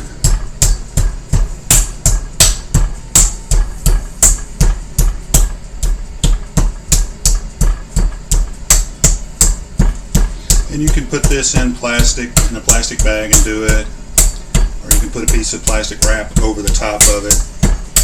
But for the sake of the stream, I'm just going to leave it naked chicken.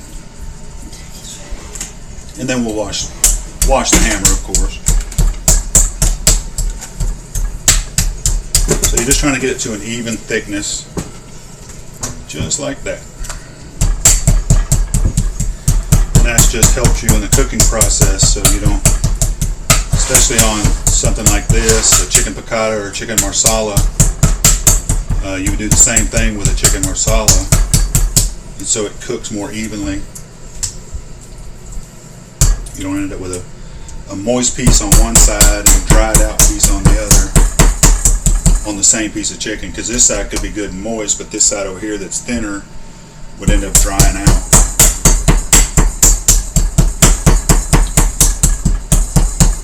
Hopefully that's not too loud.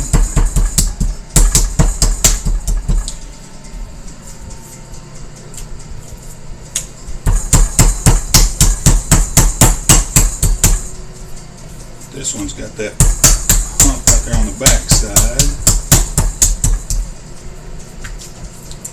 It's not a lot, it's just a little bit. Like I said, we're not trying to make a schnitzel, we're just trying to even it out.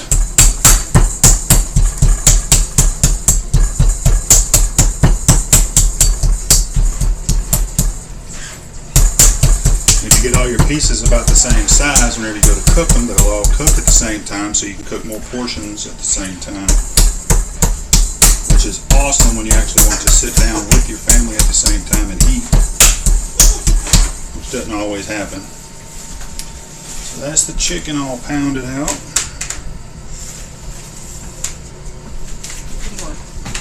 I need that skillet.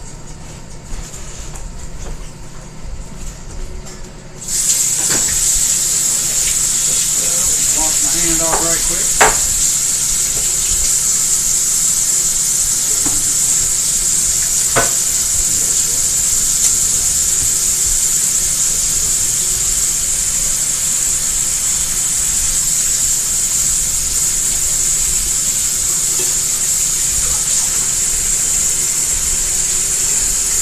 Get my hands washed. We've got to get the pan that we made the mushroom sauce in rinsed out right quick.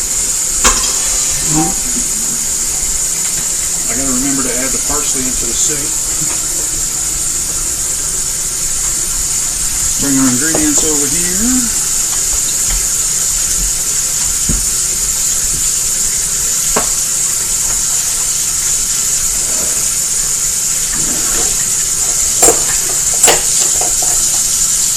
Parmesan. Did we grate Parmesan? It went in soup. Need any more? What?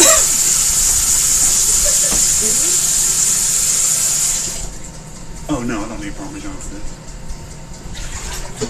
I do need the cream. Cut it out.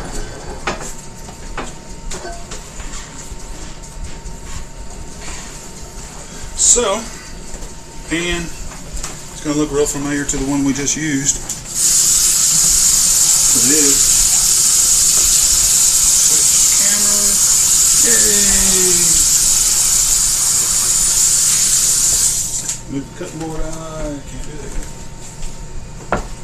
Okay. No, we're fine.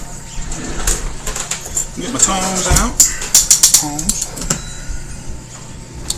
Turn the heat on this, and that'll evaporate the water out of that pan, and we'll be ready to go. Don't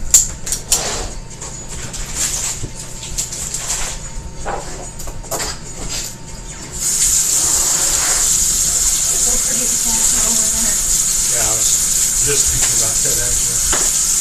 Forget about the casserole. The chicken piccata will be all done. We still got to make the salad.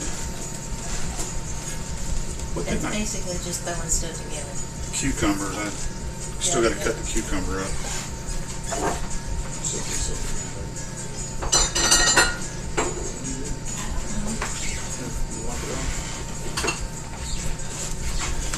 Alright, put my knife up, cleaned it up. Pan's getting warmed up. Chat. Nope, nothing new. Cool. And we're getting a cup of heavy cream. And the sister and the lemon juice. Getting everything set up for the piccata.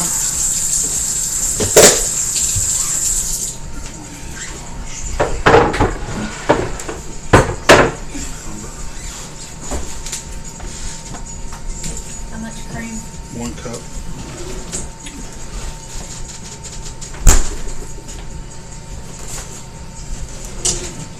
All right.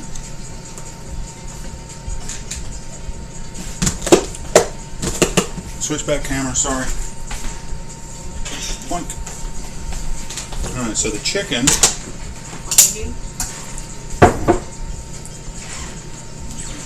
goes into the flour. Put the lid on it. Give it a little Carrot shimmy. says, hi, Enochius. Who does? Carrot Hey, Carrot. Welcome in. says, how you doing? Doing good. We're fixing to fry some chicken. We got a plate.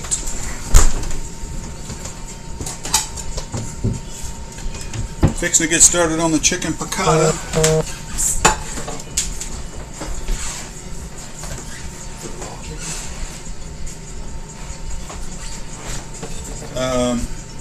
Just dredging it in some flour. I need to get my oil in there. Well, that ain't enough. Got another mess up. Let's see. Back to our olive oil, because we love our olive oil. Probably need about 1/4 cup.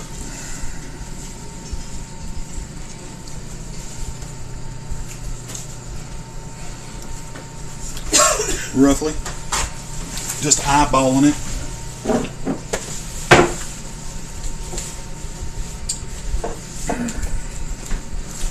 And then the butter.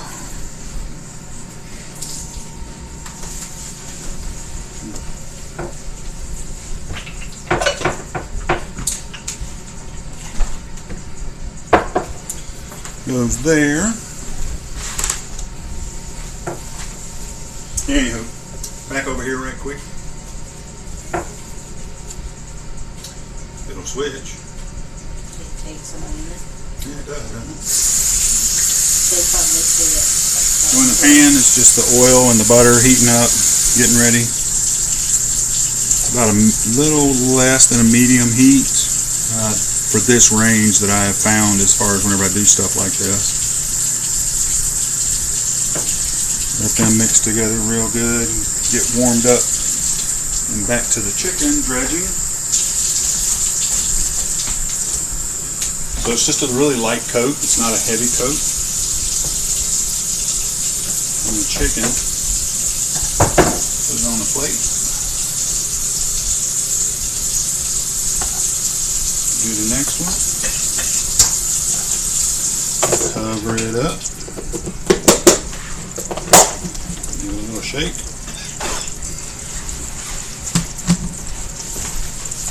I always get so scared of getting salmonella when cooking with raw chicken.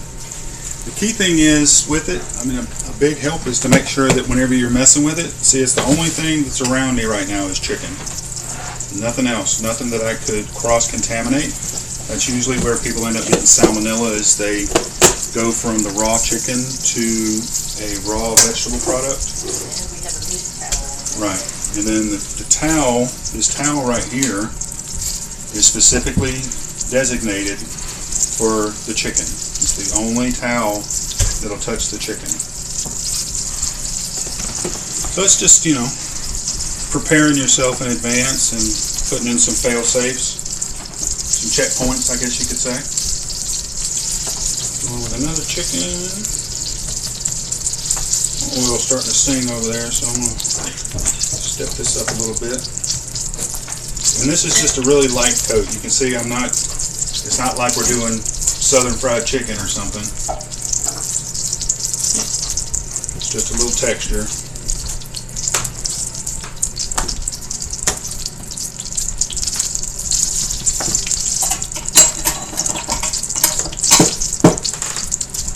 And then we'll use some of this flour after we get done cooking. We'll add a little bit of this flour into the pan to help make our sauce.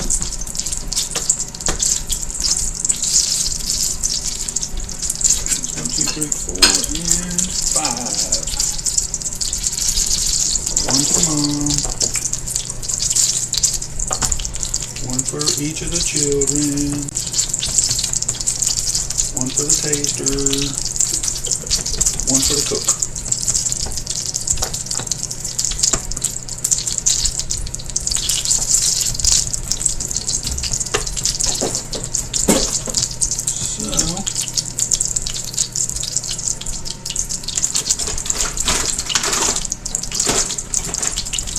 Just like that, we got our chicken. Switch cameras over again.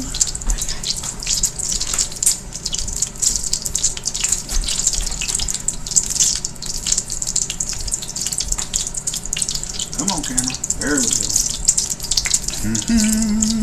Hi-ho. So, of course, I'm not going to be able to get all 5 pieces of chicken into this pan at one time. Don't want to do that. You don't want to crowd your pan.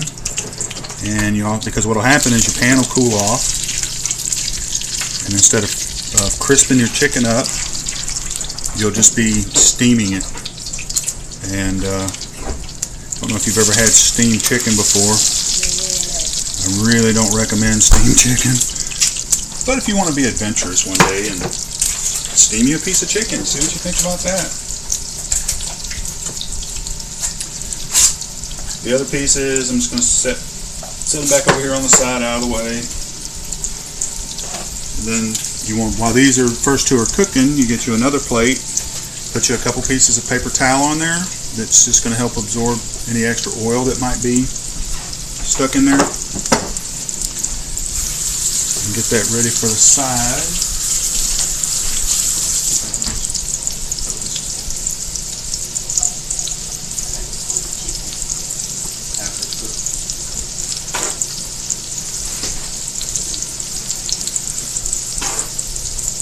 So I'm going to get a paper towel, put it on a plate, and we'll check. That's hot. That's not hot. We're going to set that right back there. Out of the way. And you can see this isn't, I'm not trying to deep fry it. It's a shallow pan fry. Just enough heat so you get the bubbling going. Set it in there and just basically don't touch it. Just let it cook about halfway through. You should get a good golden brown, a little bit of a crunch because of the flour. This is a good time to have a drink of coffee.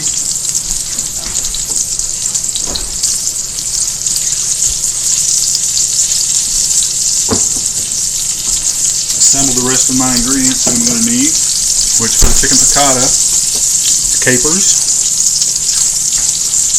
salt and pepper, which I'm not going to show you, a lemon, probably didn't really need to show you the lemon, heavy cream,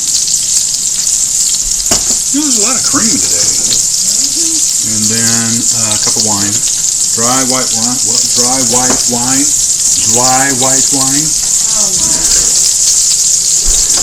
on the lemon we're going to use the zest as well as the juice. That's part of what chicken piccata is a caper and lemon sauce, basically. And shake this piece of chicken around the pan. Alright, back over here.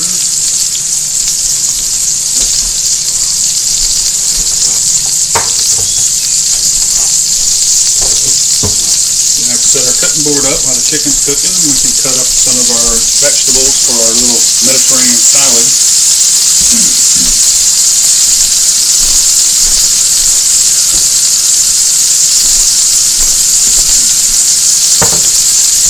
Get that ready to go. We're going to put our casserole in the oven. This is going to take about 20 minutes.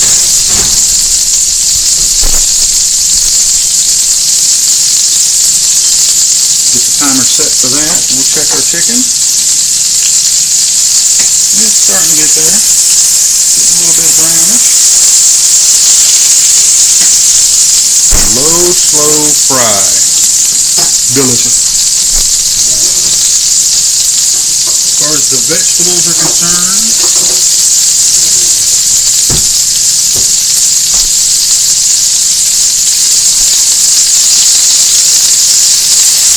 for our salad, the base is chickpeas, which are these little dudes, black beans, which are these little dudes, and corn. That's the base. And then you just can them, rinse, throw them in a pot.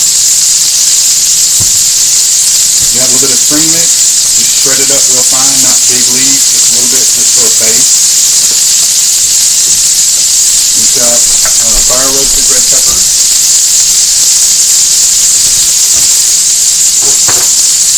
We've got, I'm showing you all that stuff on the other camera over there and you're not even looking at it because you can't see it. Oh, there we go. Back to the chicken right quick. How was that? Golden brown crispy chicken. We got feta cheese. Let me show you the feta cheese over here. Feta cheese right there. Oh, did you? Feta cheese. And then we've got Kalamata olives and green olives. So it's black olives and green olives. You know, Kalamata is really not a black olive. It's more of a purple olive. It's like a hybrid between a black and a green to me.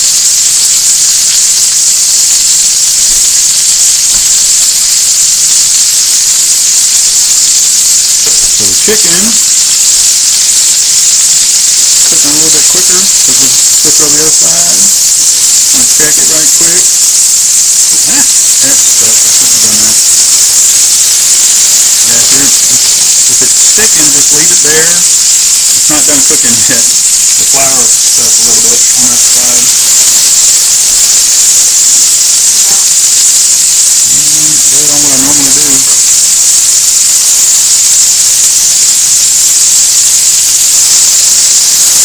So once that gets done, or almost done, because we still have one more little spot where the piccata, the chicken's going to go into the sauce for just a little while and kind of absorb some of the sauce. Take that off. Goes on our pan back there. And in with two more pieces. Check your oil level, which is looking pretty good. And of course all that nice brownly bits that are in the bottom of the pan right there are going to end up in our sauce, so tasty. In with two more pieces of chicken.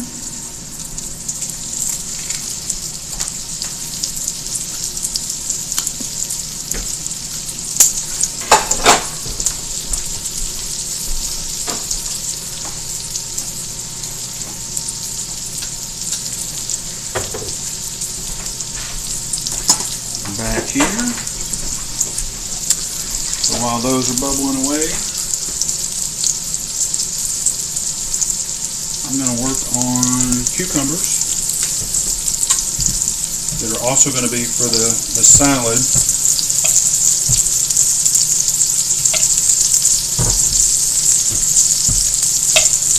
English cucumbers, just cutting the tips off. Cutting it in half just to make it more manageable to use, to handle. You can leave the skin on. Nothing says you have to take it off. We just prefer it without. Cooking has a lot more to do with preference than anything else, I guess. Unless it's something you've never had before, and then you need to have it the way it was originally made. They're supposed to be cooked, and then you adjust from there. But it's stuff like chicken piccata, for instance, there's really no way, I guess the only thing you could really add more to it is maybe a little more garlic in the dredge. Could add some spice, some heat in there, cayenne pepper, fresh red pepper flake, that type of thing. The two things you have to have is capers and lemon. Because it's not chicken piccata without capers and lemon.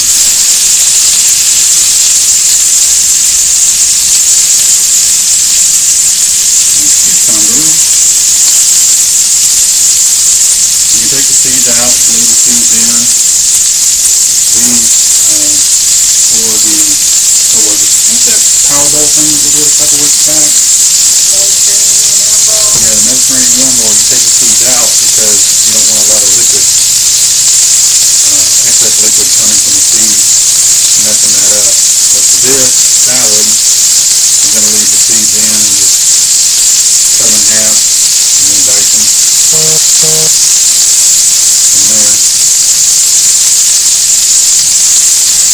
Quick and easy. Looking over at my chicken and trying to cook it.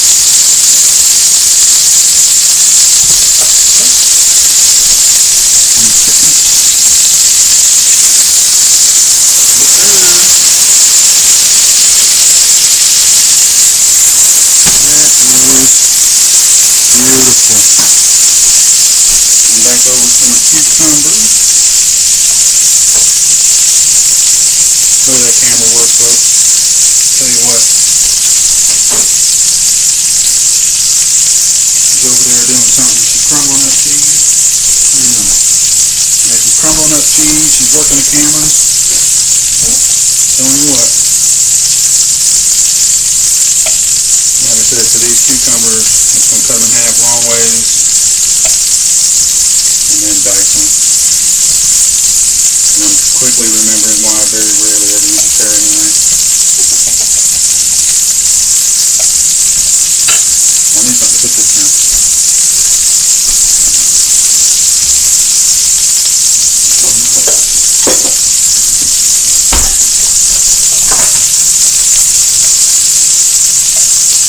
Whenever I make these, I say the base is the black beans, the corn, and the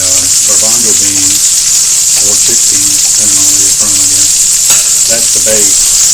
So like if mom were here, she can't eat cucumbers because it messes with her system pretty bad. And some people in our family don't like olives, so the olives stay on the side, and some don't like the crushed red pepper flakes, or the roasted red peppers. So you have your options. You're basically making your own salad type of a deal.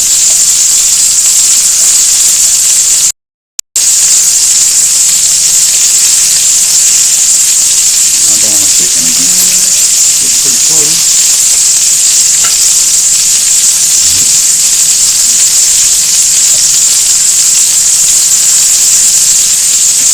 Good salad. Just fresh. I mean, that's the only way to put it. Not overly complicated. Just a lot of flavors, and it helps cut a little bit of the richness of the chicken piccata and the broccoli casserole. All about balance. Hello there, cucumbers. Done. And back to the chicken.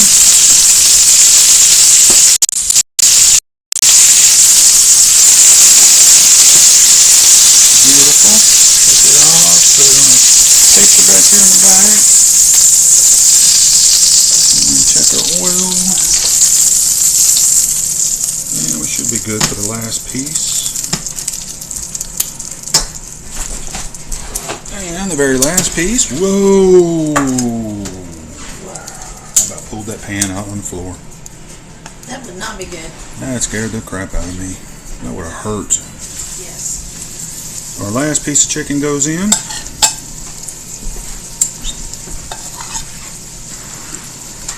Just like that. Can you see the chicken back there in the corner? Oh gosh, yeah. I think this new camera setup's going to work pretty nice. Alright, we got feta cheese. We'll bring the flour over because I might need a little dusting of it just to get our gravy going.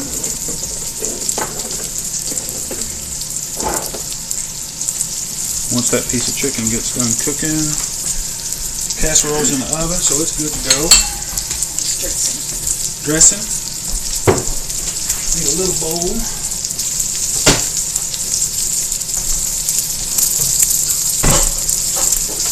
And the olive oil. It's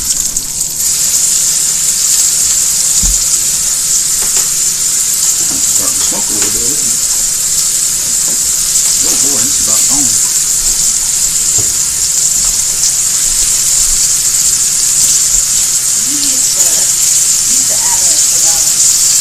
It's about gone too.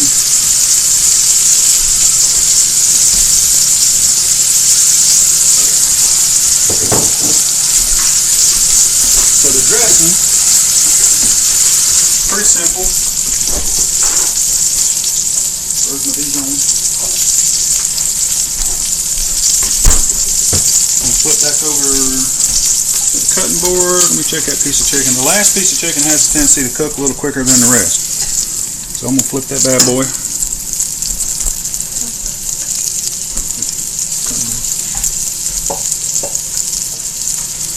So for the dressing, it is olive oil. Really need to measure these out so it's not over.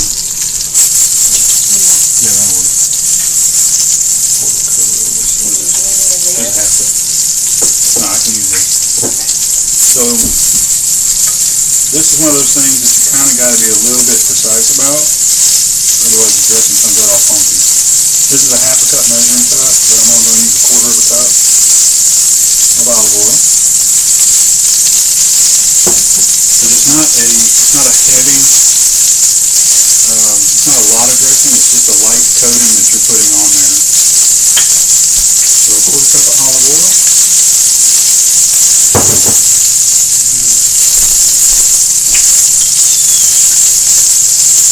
Quarter cup of balsamic vinegar. So half and half olive oil and vinegar. Right. This is Dijon. About a tablespoon of Dijon. And switch cameras real quick. I gotta open up the door. Oops. Take my chicken off before it burns. Just in time. Set that dude right there. We'll turn that off for right now. We'll come back to that pan in just a minute.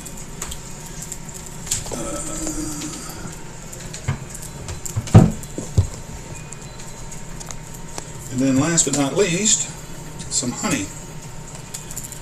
And you got about 2 tablespoons of honey. So it's a sweet and tart, I guess you could say. You might add a little bit of salt, just cause.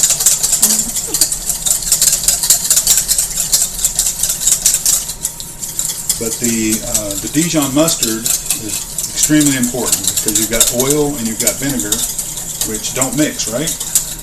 Well, the Dijon acts as the emulsifier, which combines them all together, so you end up with that nice good sauce or a dressing.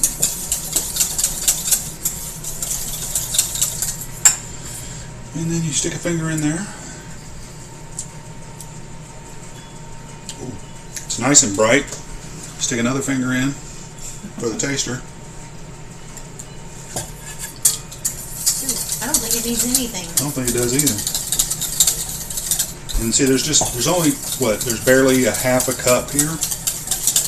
But whenever you put it on the salad, once you put whatever it is you want on your salad, it's literally, you take a spoonful, maybe a teaspoon or a tablespoon, and you drizzle over it, give it a little toss, just to get stuff coated, because you don't want to impede with the flavors that are in your salad.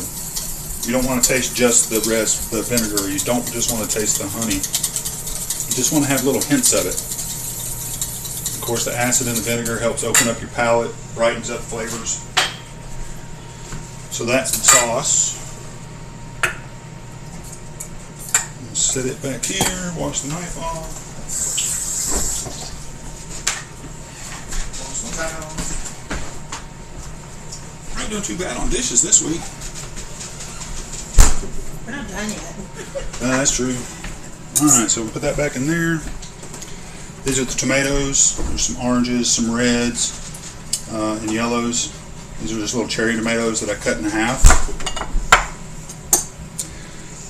Green olives, cut in half.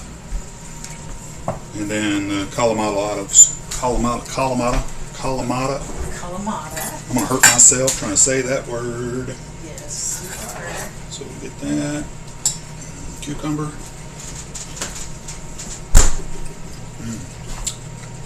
Kalamata.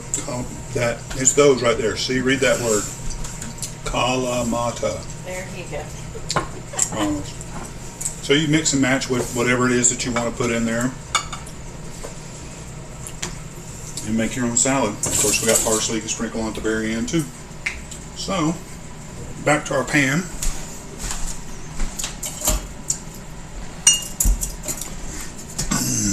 This is where things get exciting. I don't need tongs anymore. Yeah, I do. I will need those tongs for the chicken. Alright, so we're going back with some heat. And it's time to make our caper sauce, or our piccata sauce.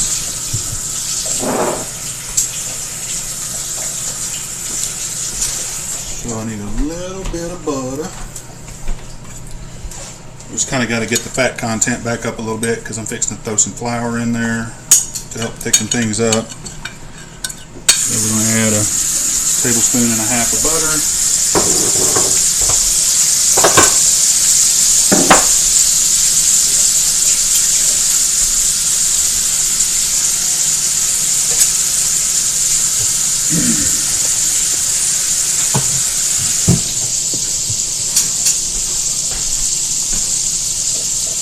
Going back in with a little bit of olive oil.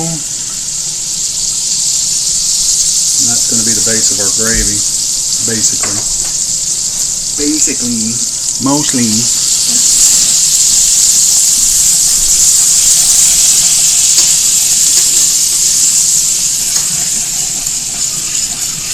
So what we're fixing to make is called a roux. So it's a fat, which is the butter and the olive oil, and flour. Aren't you going to use that flour? Oh, yeah. Sorry, had a brain fart. Don't tell anybody I forgot something.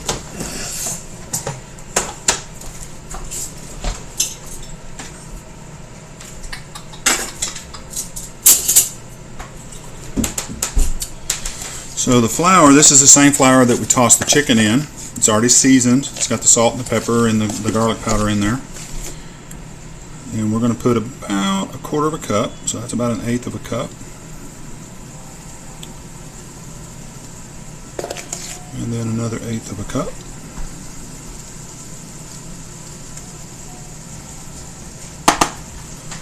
And then we've still got flour left over, which we can dredge our other pieces of chicken in. It does need to go to the fridge, right? Yeah, it does.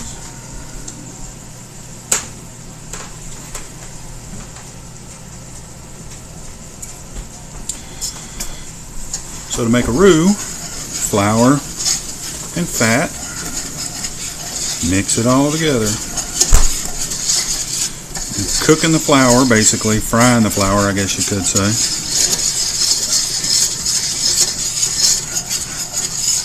Bring that chicken stack over here just in case I need it. And on the side over here, I've got some white wine, I've got some heavy cream, and I've got a little bit of chicken stock. Chicken stock is just kind of a backup in case it's too thick and I need to thin it out a little bit more. I'll thin it out with chicken stock.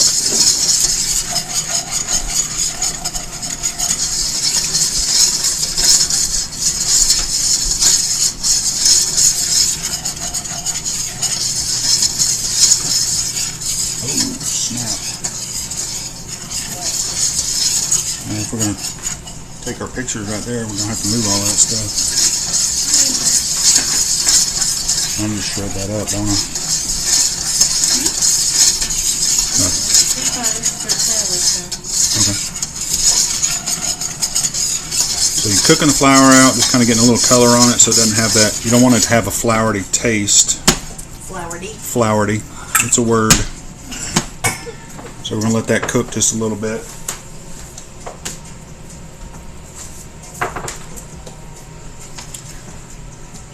Good heat.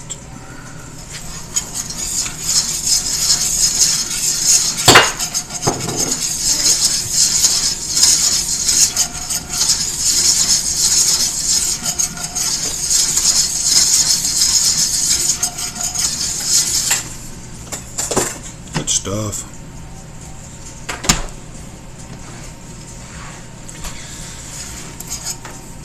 So while that's doing that, we got the capers. It's a 2-ounce jar of capers. I pour all the liquid out except for just a touch in the bottom. Just to add a little bit more brininess to the sauce.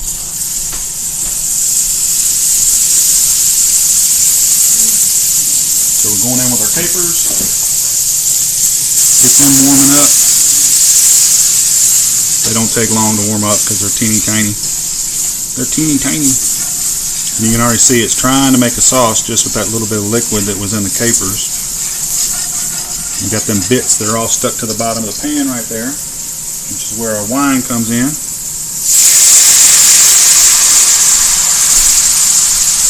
Start with a 1/2 cup and see what we get. That fogged the camera up, didn't it? No? Okay. And then we're going with the other 1/2 cup.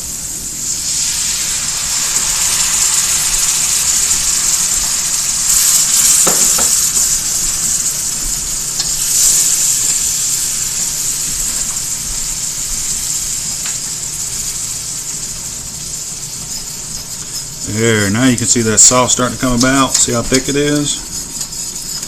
That's why you have that extra chicken broth on hand. Just in case. Kind of over medium heat. Let this cook down a little bit. Start pulling all those little bits that were stuck to the bottom of the pan. All that flavor that was in there.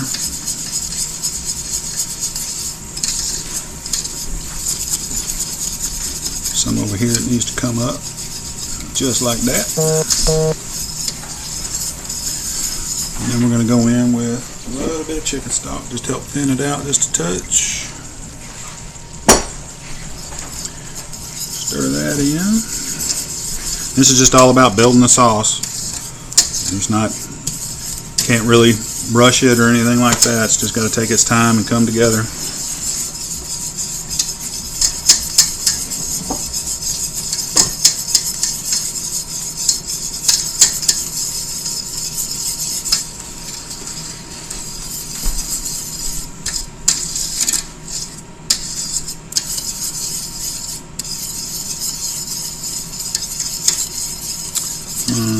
Alright, now we got our lemon. We're going to zest the lemon.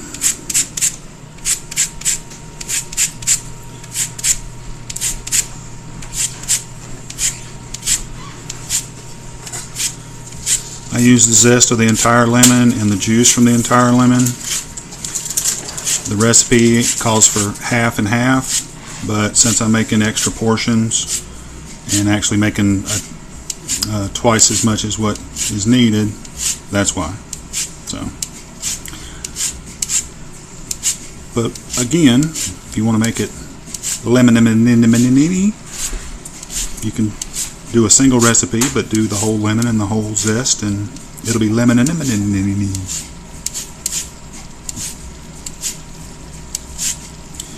We'll need a knife to cut this thing apart, ain't I? Alright.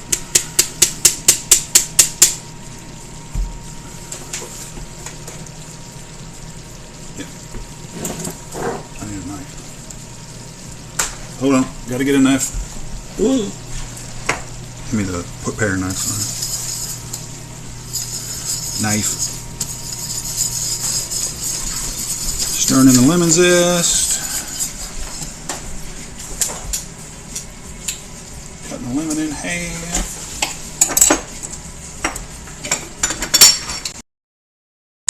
Squeezing in the lemon juice.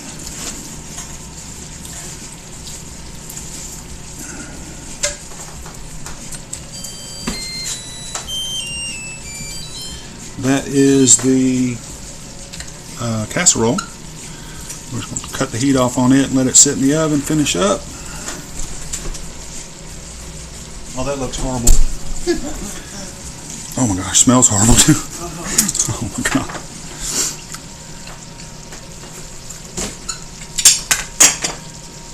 So now we got our lemon juice in there, we got our lemon zest in there. So if you were to taste it right now, it would be really lemony, but we still got other stuff that's got to go in here. So we'll get that incorporated. Now we come in with our heavy cream, which is going to completely change the color. Whoa, that's too much. What?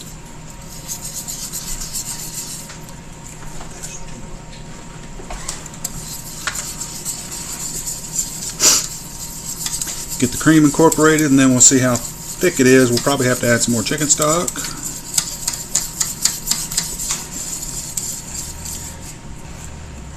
Piccata's going to be here. Yeah, that's fine.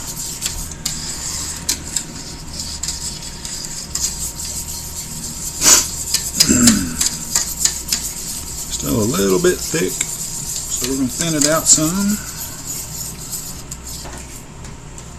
We'll need the taster spoon. In with some broth. Pump the heat up a little bit.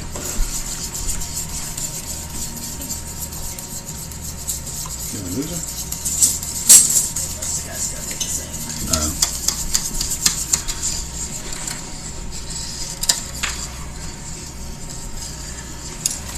There we go. Now once you get to the right consistency, all you're going to be doing is adding seasoning if you need to add it. The chicken's going to go back in. Pasta, a little bit at a time, will go back in just for portioning sake and to heat back up a little bit.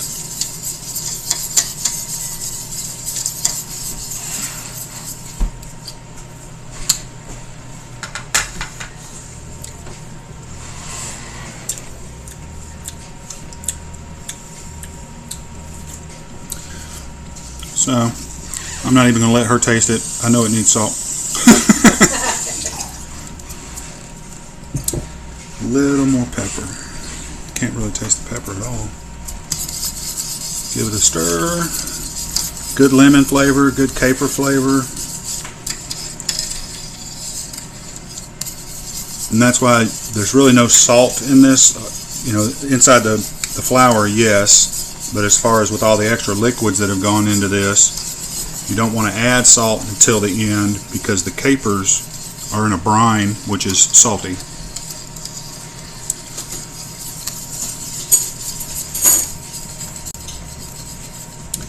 So now, get our taster in here, let her taste it.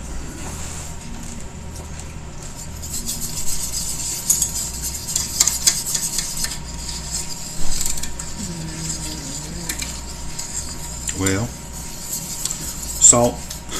No. No? Good? Yeah, we're good. Pepper maybe?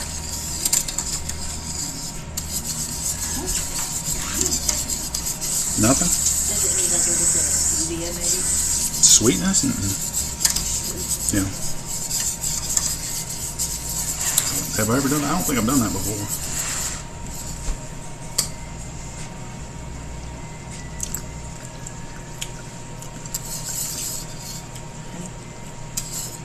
That's what it's supposed to be. Okay. That briny, lemony Maybe it does need a tad bit more pepper. pepper. A little more pepper.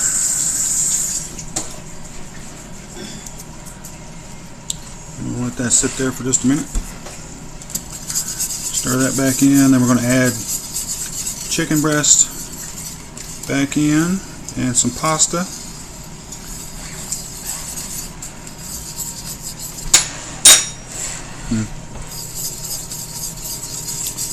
Wipe it off, put it up. One less thing we got to worry about.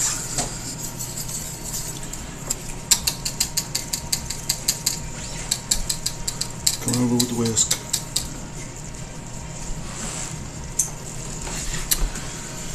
So salt and pepper, we can put that up on the plate right now. And we're going to finish up by taking our tongs and grabbing some chicken. I always start with the ones that I started with. We'll drop that in there like that. And drop this in here like that. We're going to cover them up. Just like that. And we're heating them back through. It's not like we're trying to cook them or anything. I got this on a low heat. You can see there's a little bit of bubblage going on from where we just got done cooking it. Bubblage? Is that a word? Sure. Then the pasta, about a handful of pasta for each chicken breast. We're just going to coat this and heat it back up through. Sticking to my fingers.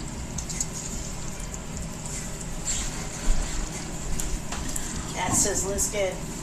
On this side, thank you, Miss Cat.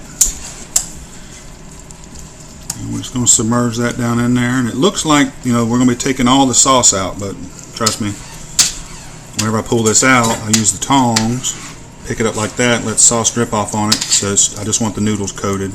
I don't want them drowning in it. Matter of fact, I might use a slotted spoon, probably the best way, huh? I think So so. while that's heating back up, have us a slotted spoon right there on the ready. I'm going to pull out the casserole.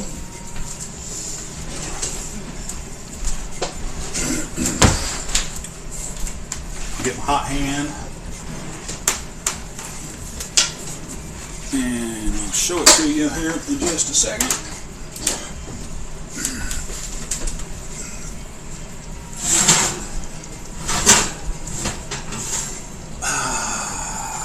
Can you close it?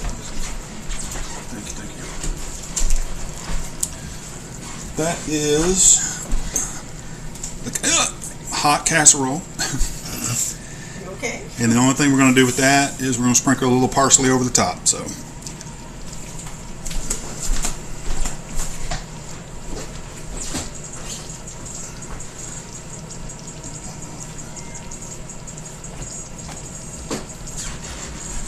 All right. So back to our plate.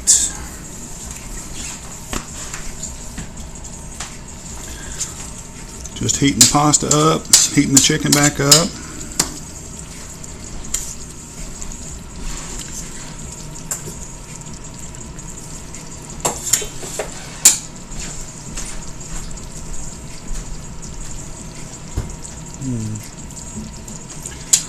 I wonder if I could do all of this in one shot.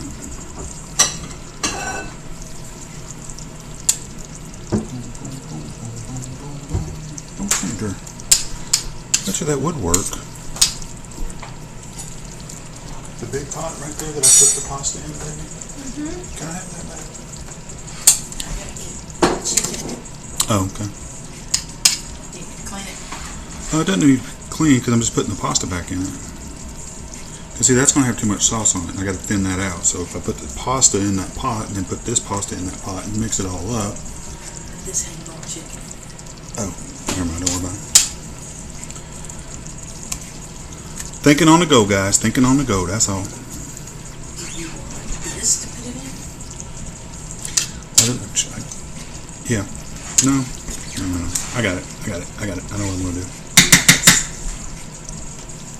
That's boiling away, isn't it? Alright, so for our plating,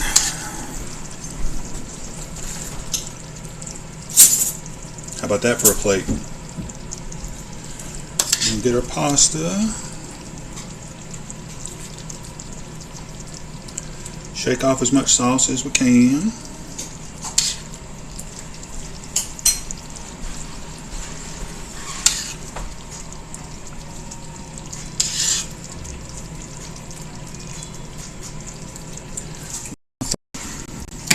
I could get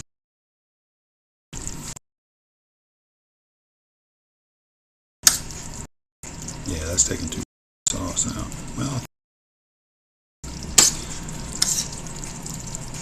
not so much. Meat for it?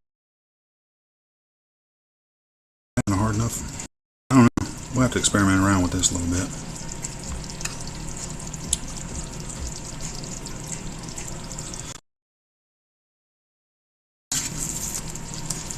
And then your chicken, try not to disturb the top of it.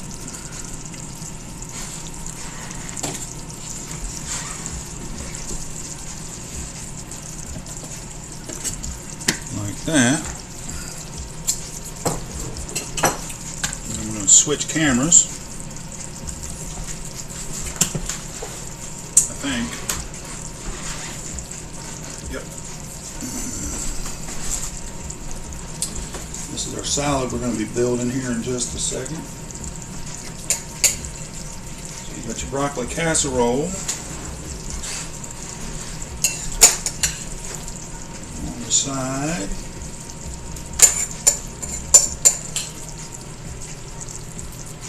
Piled up high. Little, oops, I dripped. Can't be having that. That's not my picture. Yes. And just a little bit of parsley over the top. Just give it a pop.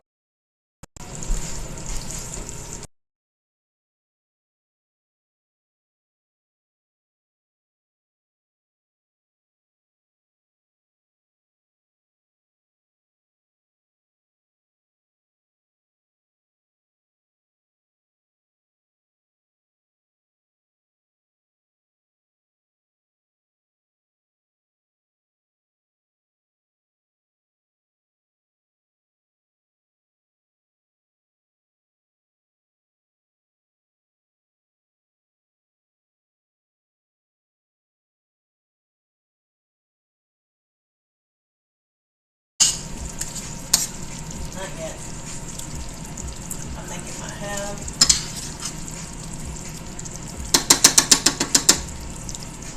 Let's see. Good luck. 1 second now. I think we are back. Can you see us now? And you're back. And you're back. All right, so that ain't working. I shouldn't have done that. Just push it back off the heat. Little more, yeah. Just bring it over. So I thought I would be able to put the sauce, the noodles into the sauce and go from there, but that's not going to work out for me very well. Probably should have just had a second pan and transferred it over. Yeah. I think that's what you did last time. I think it is too. So on your salad, a little bit of the chickpea, black bean, corn, babe, crushed red pepper. Yeah, everything. Crushed red pepper. Or roasted red pepper. Put it on there. The rings.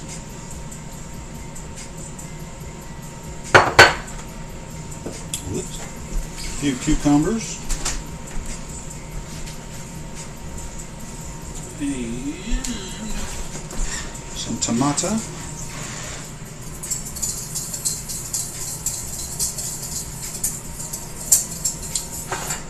A little bit, I need a fork, I think. A fork.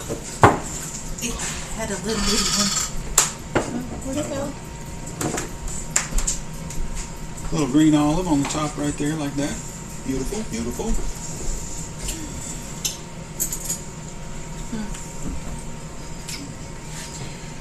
And then the Kalamata olives. Over the top. Get a little pop of the brininess from the olives periodically. The feta cheese.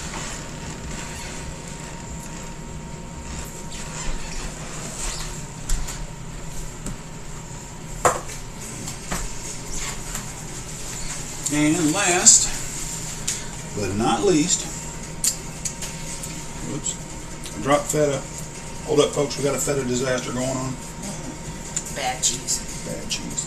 No, there's no such thing as bad cheese. And last but not least, our little vinaigrette. Give me a spoon, babe. A little one. Yeah, teaspoon. Like I said, all you need is a little spoonful of this. You're just going to drizzle it. Because if you put too much of this on there, you're not going to taste anything else.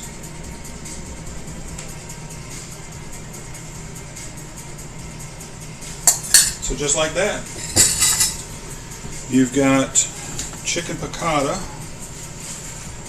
broccoli mushroom casserole, and a Mediterranean salad with cucumbers, tomatoes, green olives, Kalamata olives, cucumbers. I feel like I'm missing something.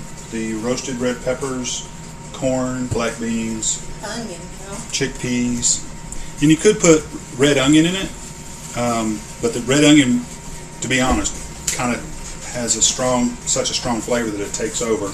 But if you like that, add it to it. Then the dressing was olive oil, a balsamic vinegar, Dijon mustard, and honey. And that's says, wow. That's what you end up with right there. Pull it up closer to the camera a bit. Actually, switch. Switch? Yeah. I'm going to switch over to the other camera. It's got more light.